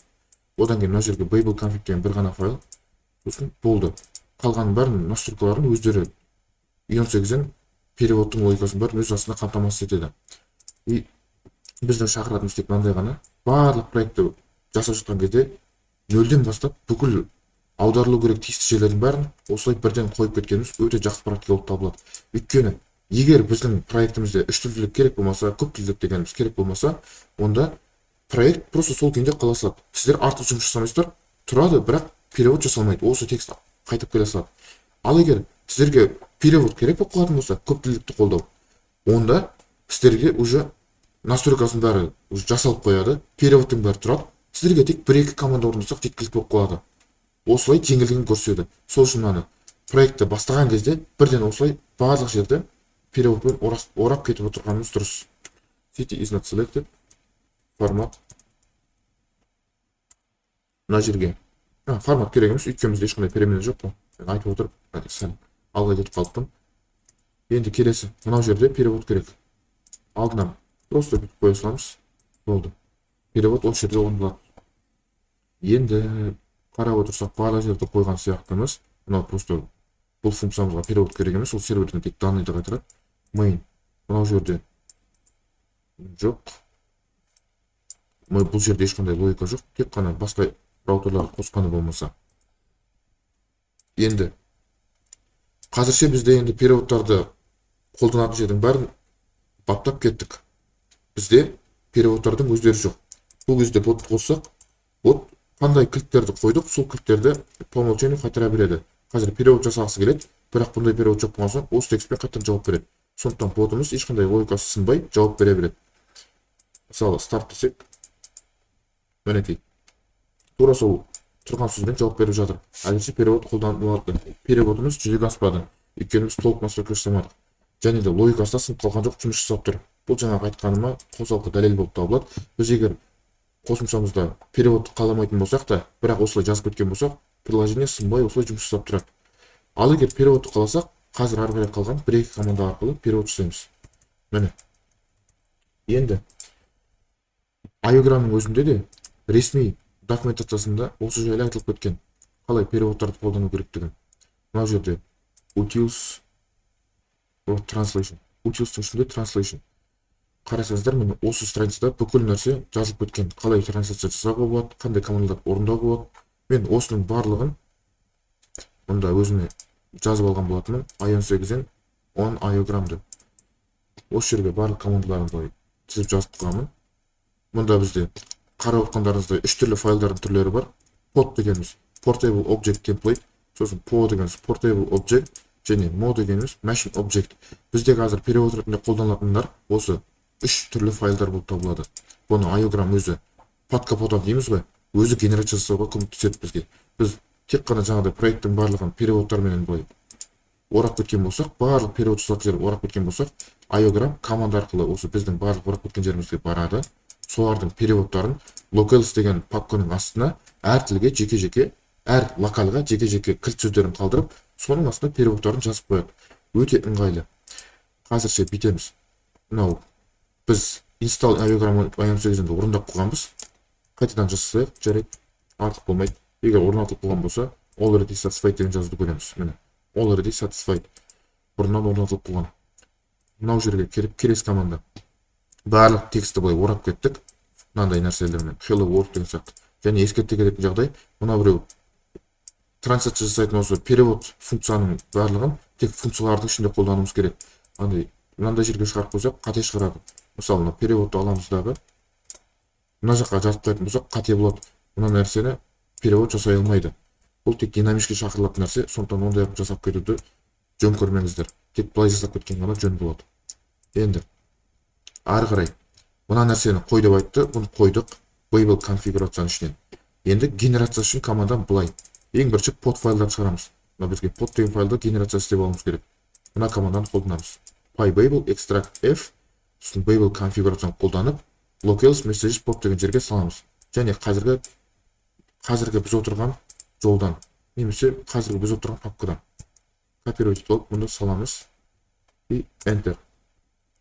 Міне, қарап отырсаңыздар, locales'тің ішіне осы командадан кейін messages pod деген шығады. Бұл pod файлымыз былай түрі мынандай болады. Қарап көрсеңіздер, мынау төбесінде кімнің құрастырғаны жайлы, мынау организация, email адрес, өзіңіз жайлы осы перевод жасаған адамға анықтама жазып кетсеңіз болады.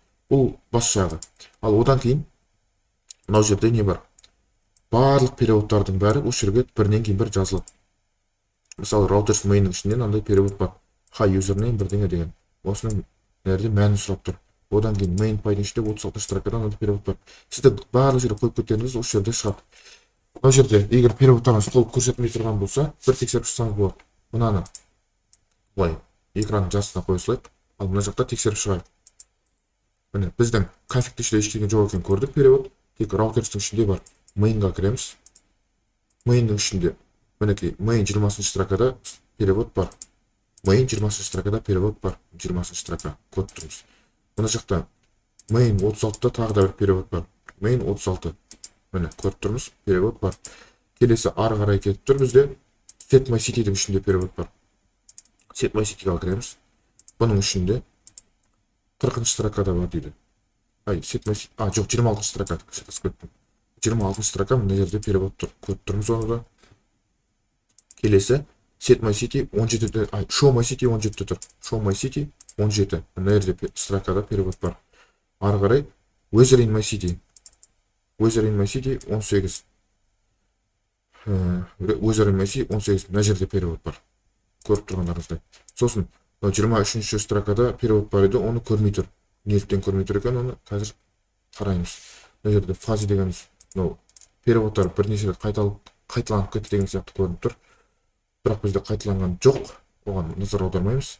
Сосын мына жерде неліктен екенін белгісіз, біздің переводымызды көрмей тұр. Weather data for city.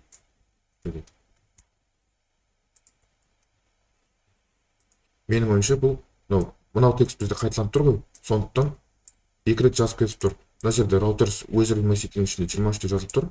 Мұнда жазылып кетіп тұр. Көрмей қалыппыз. Main pipe және routers weather in my city деп екеусінде көрсетіп тұр ғой міне. Routers weather in my city 23-те, routers main pipe 36-да. Екі жолда мынау перевод көрсетілген. Қарап отырғаныңызда тура бірдей перевод. Мына жерде де және main-нің ішінде де тура бірдей перевод. Сондықтан екі рет жазбайды, бір-ақ рет жазды. Қалай көріп тұрсыздар? Мына жерде pod файлда барлық переводтарымыз жазылған. Бұл общий шаблон. Бұл шаблон өзгертілмейді, бұл осы күйінде қалады. Енді осы pod файлдың негізінде дұрыс екенін көріп алдық, тексердік, бәрі дұрыс. Осы pod файлдың негізінде по файлдарды генерация жасауымыз керек. По файлдар дегеніміз не? Ол әр тілдің өзіне арналған осындай аударма файлы. Оны генерациялау үшін былай жасаймыз. Generate po files with locale. Ол бізде locales, мысалы орыс тілі керек болса ru, else messages по дегенге түседі. Жаңағы біз конфигурацияға жазған месседжіміз осы жерде қолданылып тұр. Config ions деген, мында жазған messages дегеніміз, locales дегеніміз қарап отырыңыздар. Мұнда locales дегеніміз ол locales деген папканың аты, мынау жерде бүкіл переводтар сақталатын. Ал мұндағы messages дегеніміз осы генерация біткеннен кейін шығарылатын хаттың аты. Мысалы мына жерде pod ішінде messages pod деді. Мұнда қазір генерация по шығарып алған кезде messages po деген файл шығатын болады. Мынау команданы жасаймыз. Pybabel init, сосын -i locales messages podқа саламыз, және d locales және -l ru деп көрсетеміз. Бұл жерде не? i дегеніміз инициализация жасаймыз бірінші pybabel деген команда арқылы. Одан кейін i дегеніміз ол бізде messages pod арқылы, осы шаблонды қолдану арқылы. Ал d дегеніміз директориямыз. Біздің locales деген директория дәлірек айтсақ папкамыз. Одан кейін бар -l дегеніміз қай локаль. Қазіргі жағдайда біз ru локалі бойынша локализация дайындаймыз. Көшіріп аламыз, қоямыз и enter дейміз. Locales'тің ішіне қарап отырсаңыздар ru деген файл түсті. Ол ru дегеніміз ru деген локал, файл емес папка. Осы ru локалы бойынша папка ашылды. Оның ішінде ls message деген папка бар, оның ішінде message po бар. Қарап отырсаңыздар біздің жаңа генерацияланған pod файл менен абсолютті түрде бірдей. Неліктен? Өйткені бұл біздің шаблонымыз, осы шаблонға байланысты мына жақта файл генерацияланды. Енді осы жерге бүкіл переводтарды жазып керек болады бізге қолменен. Pod файлымыз бізде шаблон. Осы шаблонның негізінде ru локалі бойынша po файл генерациялады. Енді осы генерацияланған po файлдың ішінде msg ID-ларымыз көрсетіп тұр. Барлық жерде ол ID-міз кілттері, мына біздің командамыз, немесе мынау переводчигіміз осы кілт бойынша обращение жасайды. Сөйтіп ол обращение жасаған кезде қандай данымды алуымыз керек? Переводты алуымыз керек қой. Сол перевод msg str-дің ішіне жазылу керек мынау жерге. Әрбір осы msg str-дің ішіне біз переводты жазуымыз керек. Енді оның бәрі муторный жұмыс, бірақ енді жазуға тура келеді. Переводымыз көптілдікті қолдау үшін. Енді біз қазірше ru-ды ғана генерацияладық. Тура осылай басқа тілдерді генерациялау болады. ru емес, kk дей салайық. Қазақ тілі үшін. Қазақ тілінің коды kk. Міне kk үшін де шыға келді. Одан кейін n үшін. kk емес, n. Мұнда n де шыға келеді. Міне қарап отырсаңыздар, 3 бірдей зат шықты. Мынау n үшін мынау локаль файл po деген.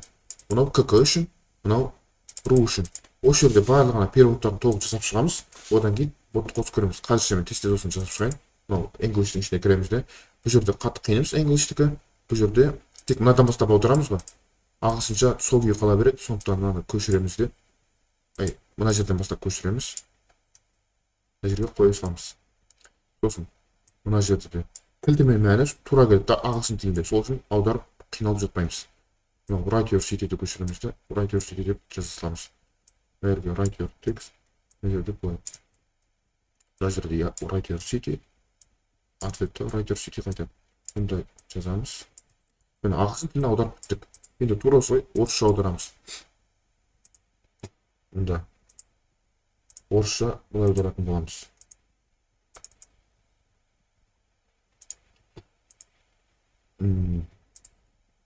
Routers, мы. Routers.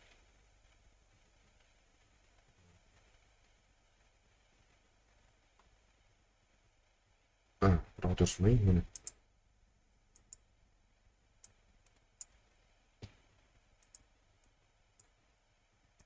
Былай қоямыз. Одан мына жерге береміз.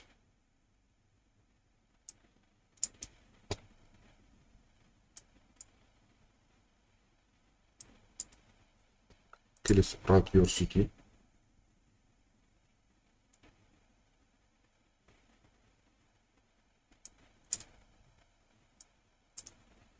Сосын set мәселенің ішінде наш город именем to city. Бәрі текстті қойсақ. Кілт қандай келіп тұр, сол кілтті міндетті түрде қойып кетеміз. Өйткені аударылып біткеннен кейін бұл жерге динамикалық түрде адамның аты немесе біз қойған переменналар келіп түсу керек. сол үшін ұмытпаймыз. Енді ары қарай your city, ваш город city,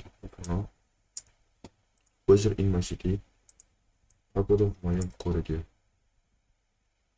City is not selected.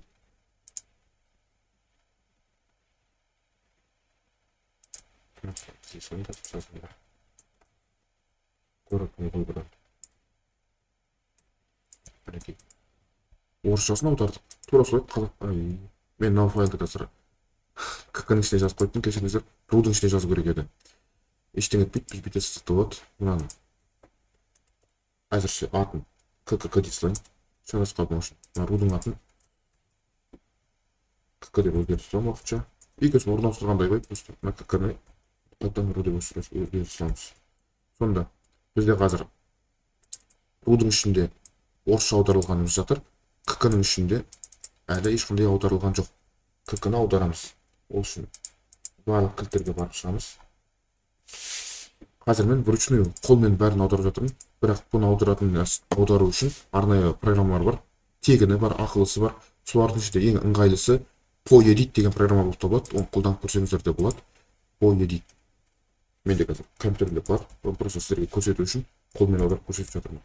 PoEdit. Мінекей PoEdit деген андай программа бар. Жүктеп алсаңыздар, осымен аударса да болады. Қазірше мен оны қолданбаймын. Қолмен аударып шығамын. Мұнда MSG ID, High Username деген жерге келеміз. Оның аудармасы менде былай жазып тұр. Мұнда username деп тұр. Мына жерге переводта username деп жазу керек. Қандай переменді қолдандық, сол переменді тура жазуымыз керек, ұмытпаймыз соны. Рулға кіріп өзгерте салайық. Өндіктен сәл басқаша болды жаңа. Username. И және мына аударма келесі. Мынаны ары қарай write your city.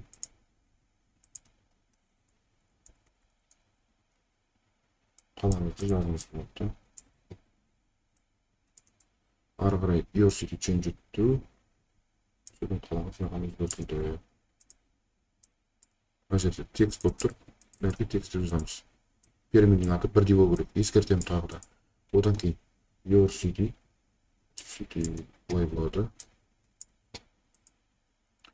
Ары қарай city not selected.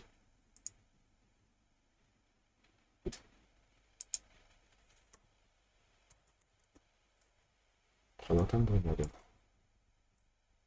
Міне. Қазірде барлық переводтарды орналастырып қойдық. Переводтар жұмыс жасап тұр. Қазір оны тексеру үшін қайтеміз. Қазір бүйте салайық. E18-ден default localды руға ауыстыра салайық. Ботты қосып көреміз. Переводтың жұмыс жасап тұрған тексеріп көру үшін ғана өйстіп жасаймыз. Мынау жерде бір нәрсе қате кетіп қалды. Мынау ошибканың аты found local n but this language is not compiled. Қазір ботты қоспастан бұрын біз по файлдар генерацияладық. Бұл по файлдарымыз бізде тек бізге түсінікті тілдер, ал бұл файлдар компьютерге түсініксіз. Осы компьютер түсінетіндей мо файлдар генерациялау керек. Осы жақта ұмытып кетіппіз. Сондықтан бізге ашып көрсетіп тұр. Қазір енді бүйтеміз. Барлық по файлдарды жазып біткеннен кейін енді былай жасаймыз. Мынау сияқты біз бәрін жазып кеттік қой. Мысалы MSG ID мен MSG-стерін бәрін қойып кеттік. Енді келесі этап бойынша біз барлығын по файлды мо файлға аударамыз. Ол үшін pybabel compile the local string команданы орындаймыз. Көшіреміз. Мынау жерге қоямыз да enter дейміз. Сонымен қарап отырсаңыздар, барлық по файлдардың қасына өздерінің мо файлдары жазылды. Бұл мо файлдар бізге оқуға түсініксіз, бірақ компьютерге түсінікті. Компьютер мына біреу сөздерді түсінеді. Қарап отырсаңыздар, енді сәл таныс емес символдар бар, бірақ компьютерге осылай көрген ыңғайлы. Осы мо файлдар арқылы переводтар жүреді. Қазір енді ботты жандырып көреміз.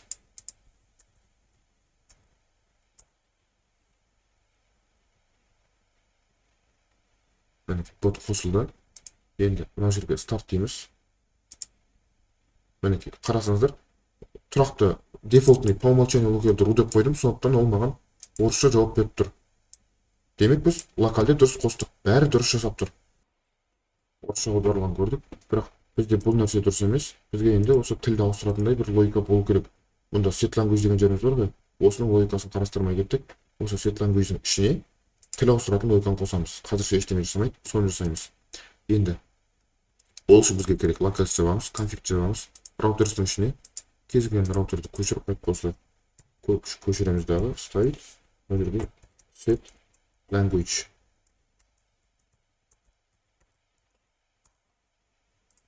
Ішінде бүкіл келіп тұрған нәрселердің бәрін қазірше өшірсек те болады. Бәрін өшірсек те болады. Тек мынаны қалдырамыз, аударуды қалдырамыз. Өйдей. Міне, аударуды қалдырамыз. Тек бұл аударуды жоғары қарай шығарамыз. Бұлай тұрады. Сосын раутер тұра береді. Бізге керегі раутер нүкте message ол command. Бізден андай команда болып қалу керек. Set language. Жаңа сол қарастырмай кетті, ол set language деген командаға жауап беретін абыройшы болған соң, set language деген сообщение келіп қалған кезде, соған жауап береміз бұлай. Точнее, команда келіп қалған кезде. Async def set language command дейміз. Оның ішінде де мына бір нәрсе жүреді.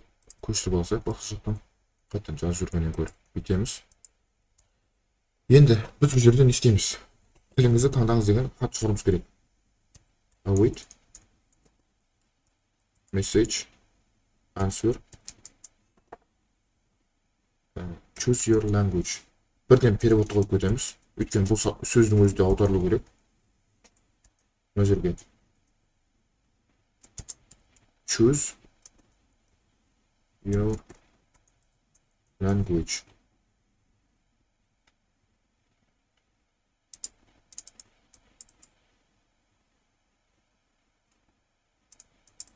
Your language дейміз. The language. Тілді таңда дейсіз. Your емес. Тілді таңда дейміз. Одан кейін екінші. Осы message answer'ді біз бағанадан бері тек осылай қолданып келдік. Тек бір ғана параметр беріп, текст жіберіп. Бұның ішінде тағы да бұлай берілетін параметр бар. Reply markup. Бұл reply markup демеміз не? Бізде хат келеді, сол хатқа жауап берудің нұсқаларын кнопкамен шығарамыз.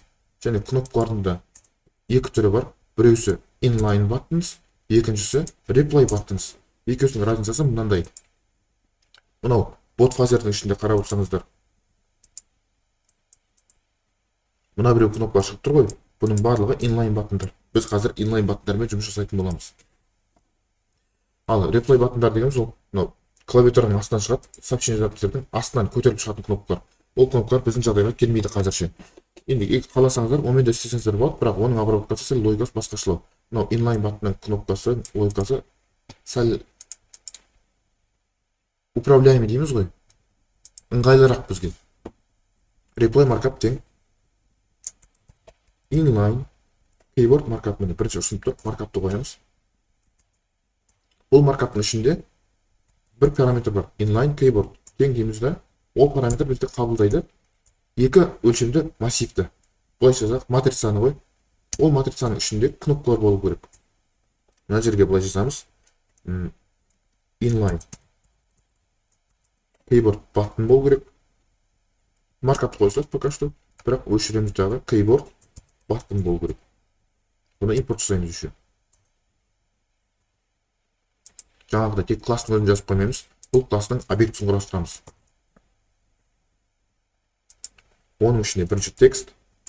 Тексті бізде міндетті түрде аударылу керек. Бұл жерге жазамыз. Бұл кнопканың ішінде көрсетілген текстіміз қазақ. Қазақша. Қазақ тілі деген сөз ғой. Одан кейін өтір. Екінші callback data. Мына жерге емес, мұнда жазуым керек. Жақшаның ішіне өтір. Callback data. Бұл callback dataның ішіне біз енді перевод қойып керек емес. Өйткені бұл не үшін керек? Біз кнопканы көреміз. Қазақ деген сол қазақша кнопканы басып қалған кезде біздің телеграмға мына біреу зат келеді. Обработка ретінде осы зат келеді. Бұл енді под капотом жүретін нәрсе программа үшін керек, ал адамға көрінетін зат мынау. Сол үшін мынау жерге перевод керек емес, бұл жерге былай жазамыз. set language дейміз дағы, қос нүкте кк деп қоямыз. Қазақша тілдің кілті кк ғой, сондықтан кк деп жазамыз. Енді тура солай басқа екі тіл үшін де жазып шығамыз. Мынаны былай қоямыз дағы. Ішіндегі тапсырыс сыртына өтірдік. д. Контролды арқылы екі рет көшірдік. Енді мына жерге қазақ емес, Russian. Мына жерге English. Мұнда кк емес, ру. Мына жерге English. Сонымен бізде бұл обработка дайын. Бұл жерде енді choose language'ді басып қалған кезде осы үш кнопка шығады, оны тексеріп көрейік.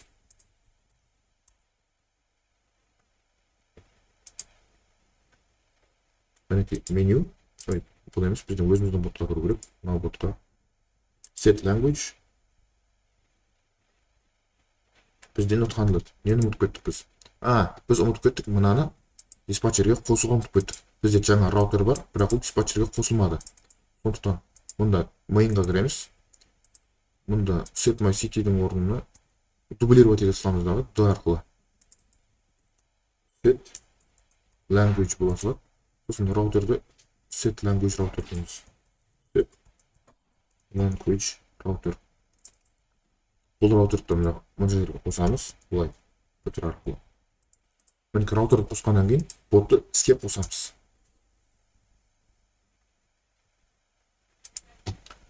Енді бар, set language десек, мінекей choose your language деп мынау шығып тұр. Қазақ, Russian, English. Бізде жаңағы мынау inline батындар көріп тұрсыз ғой.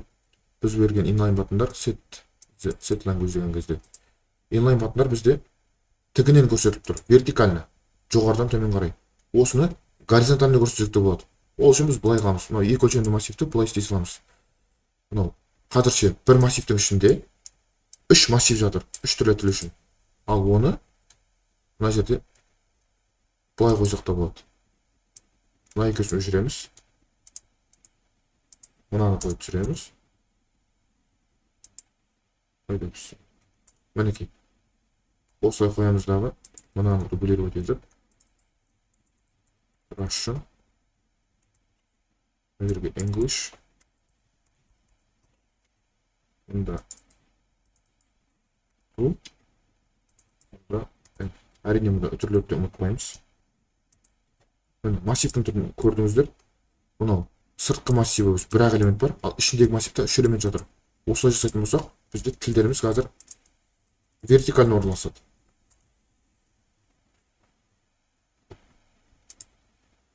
Меню set language. Міне вертикально қойдық. Қайсы ыңғайлы екенін өздеріңіз таңдайсыздар енді. Мен үшін мынау вертикально тұрғанымыз ыңғайлы. Ой, горизонтально тұрған тіл аса ыңғайсыздау сияқты. Сондықтан вертикалдыға қалдырамын. Артқа қайтарамын. Сіздерге ұнаса жаңағы артқа қарай көшірмей-ақ осылай қалдыра берсеңіздер де болады. Міне менде осылай тұра берсін. Бұл жерде логика, раскладкасының логикасында ештеңе жоқ, ол логикаға тиіспейді. Ол просто клиентке қалай көрсетеміз, соны ғана шешеді. Әйтпесе екеуі де бірдей жұмыс жасай береді. Клиентке мынау текст көріледі кнопканың үстінен, а мынау сол кнопканы басқан кезде біз телеграмға қайтатын жауап. Енді бізде ботымызда үш тіл тұр, бірақ бассақ ешқандай ответ жоқ. Бұны қайтеміз. Оны жасау үшін былай жасаймыз. Раутер нүкте. Мына жерде енді месседж емес, екінші callback query дегенді қолданамыз. Callback query. Бұл жерге ешқандай фильтр керек емес.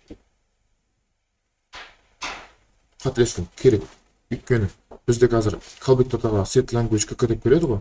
Демек бізге осы set language-ден басталатын callback-терге жауап беруіміз керек. Мынау Telegram-дағы inline батындарды басып қаламыз ғой. Осы кезде обычно месседждер келмейді бізге. Бізге callback query келеді. Сондықтан оны callback query арқылы обработка жасаймыз. Және де біз мынау тілді басып қалған кезде жеке фильтровать етіп алу үшін біз өзіміз беріп қойдық. Set language деген нәрсені қайтарды. Енді осы қайтарған нәрсеге обработканы қосамыз, ол осылай жүзеге асады. Мына жерге F. Бірінші бізде жаңа F-ті қойған кезде месседж жүрді ғой, басқа месседжердің хендлерлерінде. Ал мұнда callback query болғандықтан F-тің орнында бізде callback query деп ойлаймыз. F callback query'дің ішінде міндетті түрде дата болады. Ол бізде келген команданың аты. Сол дата starts with мынау жерге жазамыз set language-ден. Set language-ні қосымтөсін бірге алып алайық. Осы set language қосымтөден басталатын заттар үшін мынандай фильтр орналастырамыз. F-ті импорт жасаймыз айограммнан. Айограммның күштен істейміз. Келесі осы обработчик функцияны жаратамыз. Def ол бізде set language баттың мәндері боласасын. Уже set language'дің кнопкасы басылды, соның обработчигі. Бұның ішінде уже бірінші месседж жүрмейді. Енді callback деп мынандай зат жүреді. Callback query. Вот осы жүреді. Екінші параметр обычно state жүреді. Енді бұл функцияның ішінде не істейміз? Ол функцияның ішінде біз бұлай жасаймыз. Адамның таңдаған локалін алып аламыз. Бұлай жаңағы тілмен переводпен шатаспау үшін екіншіне пробел қоямыз. Сосын бар локал, адамның қазақ таңдаған локалы тең. Callback, соның ішінде көргендеріңмен дата деген бар. Біз F ішінде осы датаны қолдандық. F-тің орнында қазір callback тұрғандай елестетеміз. Data нүкте осыны split. Callback датаны жаңағы логика сияқты қосымтадан бөлеміз. Сонда бізде set language деген сөз мұнда екінші пробелге түсе қалады. Ал мұнда келген kk немесе ru немесе n деген сөзіміз local деген айнымалыға түсетін болады. Енді ары қарай await біз ion8 деген өзіміздің middleware шақырамыз. ion8 middleware. Ол middleware'ның ішінде set local деген функциямыз бар. Set local. Осы функцияға ол бірінші state'ті күтеді, біздің state'іміз. Өйткені ол state'қа жазады ғой. Екінші параметр ретінде local'ды күтеді. Екеуісін керекті параметрларын жібереміз. Ары қарай келесі with деген команданы жазамыз. With дегеніміз осы ішіндегі заттың бәрін орындап біткеннен кейін барып сыртқа шығады. Сол үшін with'ді қойамыз. Кейінде with жайлы толықтай айта кетерміз. Қазірше просто осылай жазыламыз. Сосын i18-ден нүкте use local. Кейде бак болып қалуы мүмкін. Локалды ауыстырғаннан кейін қазір переводымыз орындалмай қалуы мүмкін. Сондықтан осы use localды тағы да шақырып өтеміз. Осы қазіргі localды қолдан. Сол localды қолдана отырып, переводчикті тағы да жаңартып қоямыз. Жаңа переводчик. i18 middleware нүкте i18 n нүкте getText. Енді ары қарай response text. Ол тең болады. Обязательно переводты ұмытпаймыз. Переводтаймыз дағы. Language changed to local. Мына строка етуді ұмытып кетіппін. Строка қыламыз. Артынан формат дейміз дейгі. Формат. Ішіне local'ды береміз. Local. Тіліміз мынандай локалға ауысты деген хат шығады. Осыны адамға жібереміз. Await state. State дегеніміз керек емес бізге. Await нүкте callback message answer. Осы жерге response text жазамыз. Мінекей. Бәрі жұмыс жасап тұрған тексеріп көреміз. Осын блокты өшіреміз. Қайтып қосамыз. Бұлай жасаймыз. Menu, set language, choose a language. Қазақ дейміз. Language changed to kk. Енді бар. Startты басып көреміз. Міне, сәлем саят, уже тіл қазақша ауысып кетті. Біздің тіл ауыстырмыз жұмыс жасап тұр. Тек бізге енді осы жаңадан қосылған переводтарды генерациялап, олардың кілттерін не арнайы мәндерді жазып шығуымыз керек. Сонымен айналысатын боламыз. Қазірше ол үшін бүйтеміз. Под файлдарды басынан генерациялаймыз. Өйткені бізде нелер ауысты ғой. Подты генерациялаймыз. Бізде барлық кілттер ауысып кетті. Енді қарасаңыздар locals под. Осы подтың ішінде жаңадан заттар қосылады.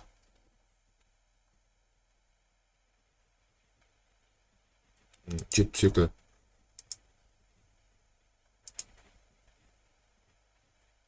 Вот set language. Қарап қонарда жаңағы Russian, English, мынау set local деген set language'дің ішіндегі переводтар қосылып кетті міне. Байқадыңыздар.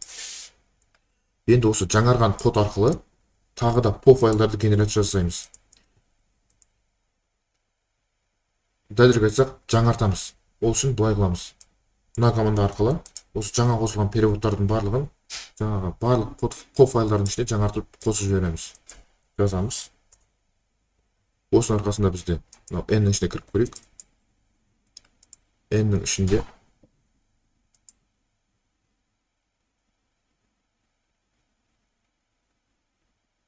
мінекей set language. Қарап отырсаңыздар, перевод жазылған жерлерде тұр. Перевод жазылмай жаңадан қосылғандарға переводтар жазылмаған жерлерде тұр. Осы жазылмаған жерлерді іздеп, қайтадан обновление жасаймыз. Ауыстырып қоямыз, переводтың бәрін қосып. Вот.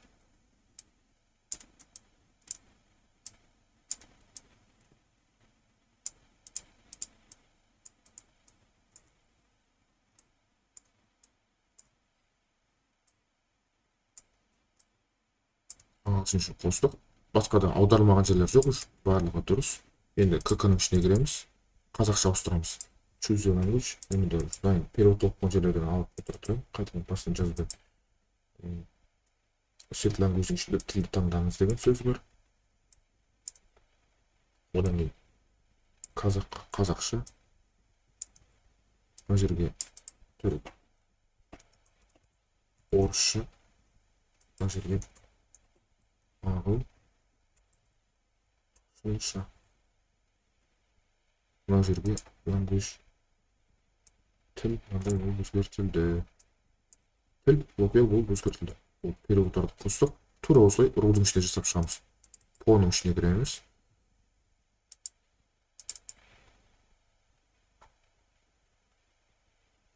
Выберите язык.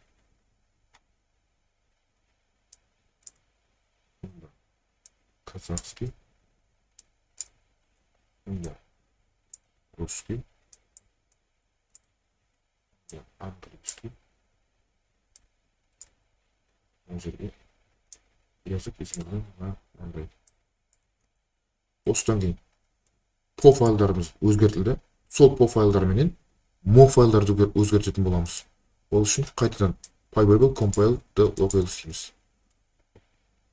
Enter. Вот, біздің қазіргі жазған переводтарымызбенен мо файлдар шықты. Telegram сол мо файлдарды қолданатын болады.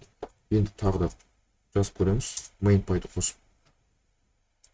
Telegramға кірсек, қазір start дейміз. Біздің тіліміз орысшада тұр. Set language, английский. Language change to N көріп тұрмыз. Енді қайтадан start десек, ағылшыншаға ауысып тұр. Басқа да командалар қарап көрсек болады. Show my city, your city none. Барлығы ауысып тұр. Set language, қазақ. Тіл КК болып өзгертілді. Мінекей, бақ шешіліп беріпті. Жаңа тіл ауыспағаннан болыпты. Біз переводтарды жазбағанын кесірден осы бақ шақты. Әйтпесе, біз мынау арқылы бақты шештік. Set language, мынау wizді қою арқылы осы Telegram моментально мынау тілді танаған кезде тілді өзгертіп алды. Көріп тұрғаныңыздар, перевод толық жұмыс жасап тұр. Енді тағы да бір нәрсе, айта кететін нәрсе, бір разница ғана. Ол осы жерде, мынау тіл ауысқан кезде callback message answer дедік қой. Осы callback message answer десек, ол қарапайым түрде мұнда осы жерге хатты жіберетін болады.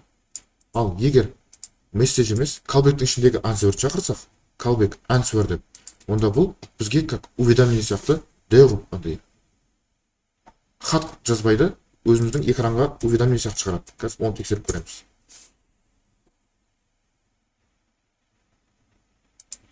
Кіреміз, меню, set language, русский.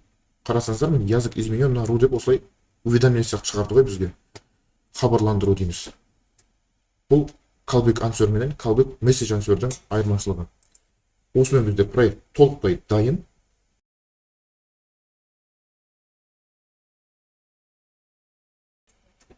Біз бұл видеода Telegram бот жасауды үйрендік. Ол үшін IOgram библиотекасын қолдандық. IOGramның абстракцияларын түсіндік. Оның ішінде стейтті ауыстырдық және стейттің ішінде переменді сақтадық. Сол перемендің мәнін кейін алдық. Одан кейін өзіміз ерекше командалар жаздық. Ол командалардың обработкасын құрдық.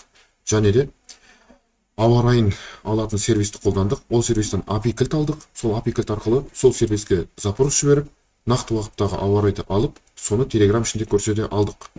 Бұның барлығы осы 2 сағаттың ішіне сыйғыздық. Енді егер де тағы да толықтыратын ойларыңыз болса, бұл проектті өздеріңіз толықтыра берсеңіздер болады. Сіздермен бірге болған Байқұл Саят. Бұл ақылды код каналы. Тек ақылды код жазыңыздар.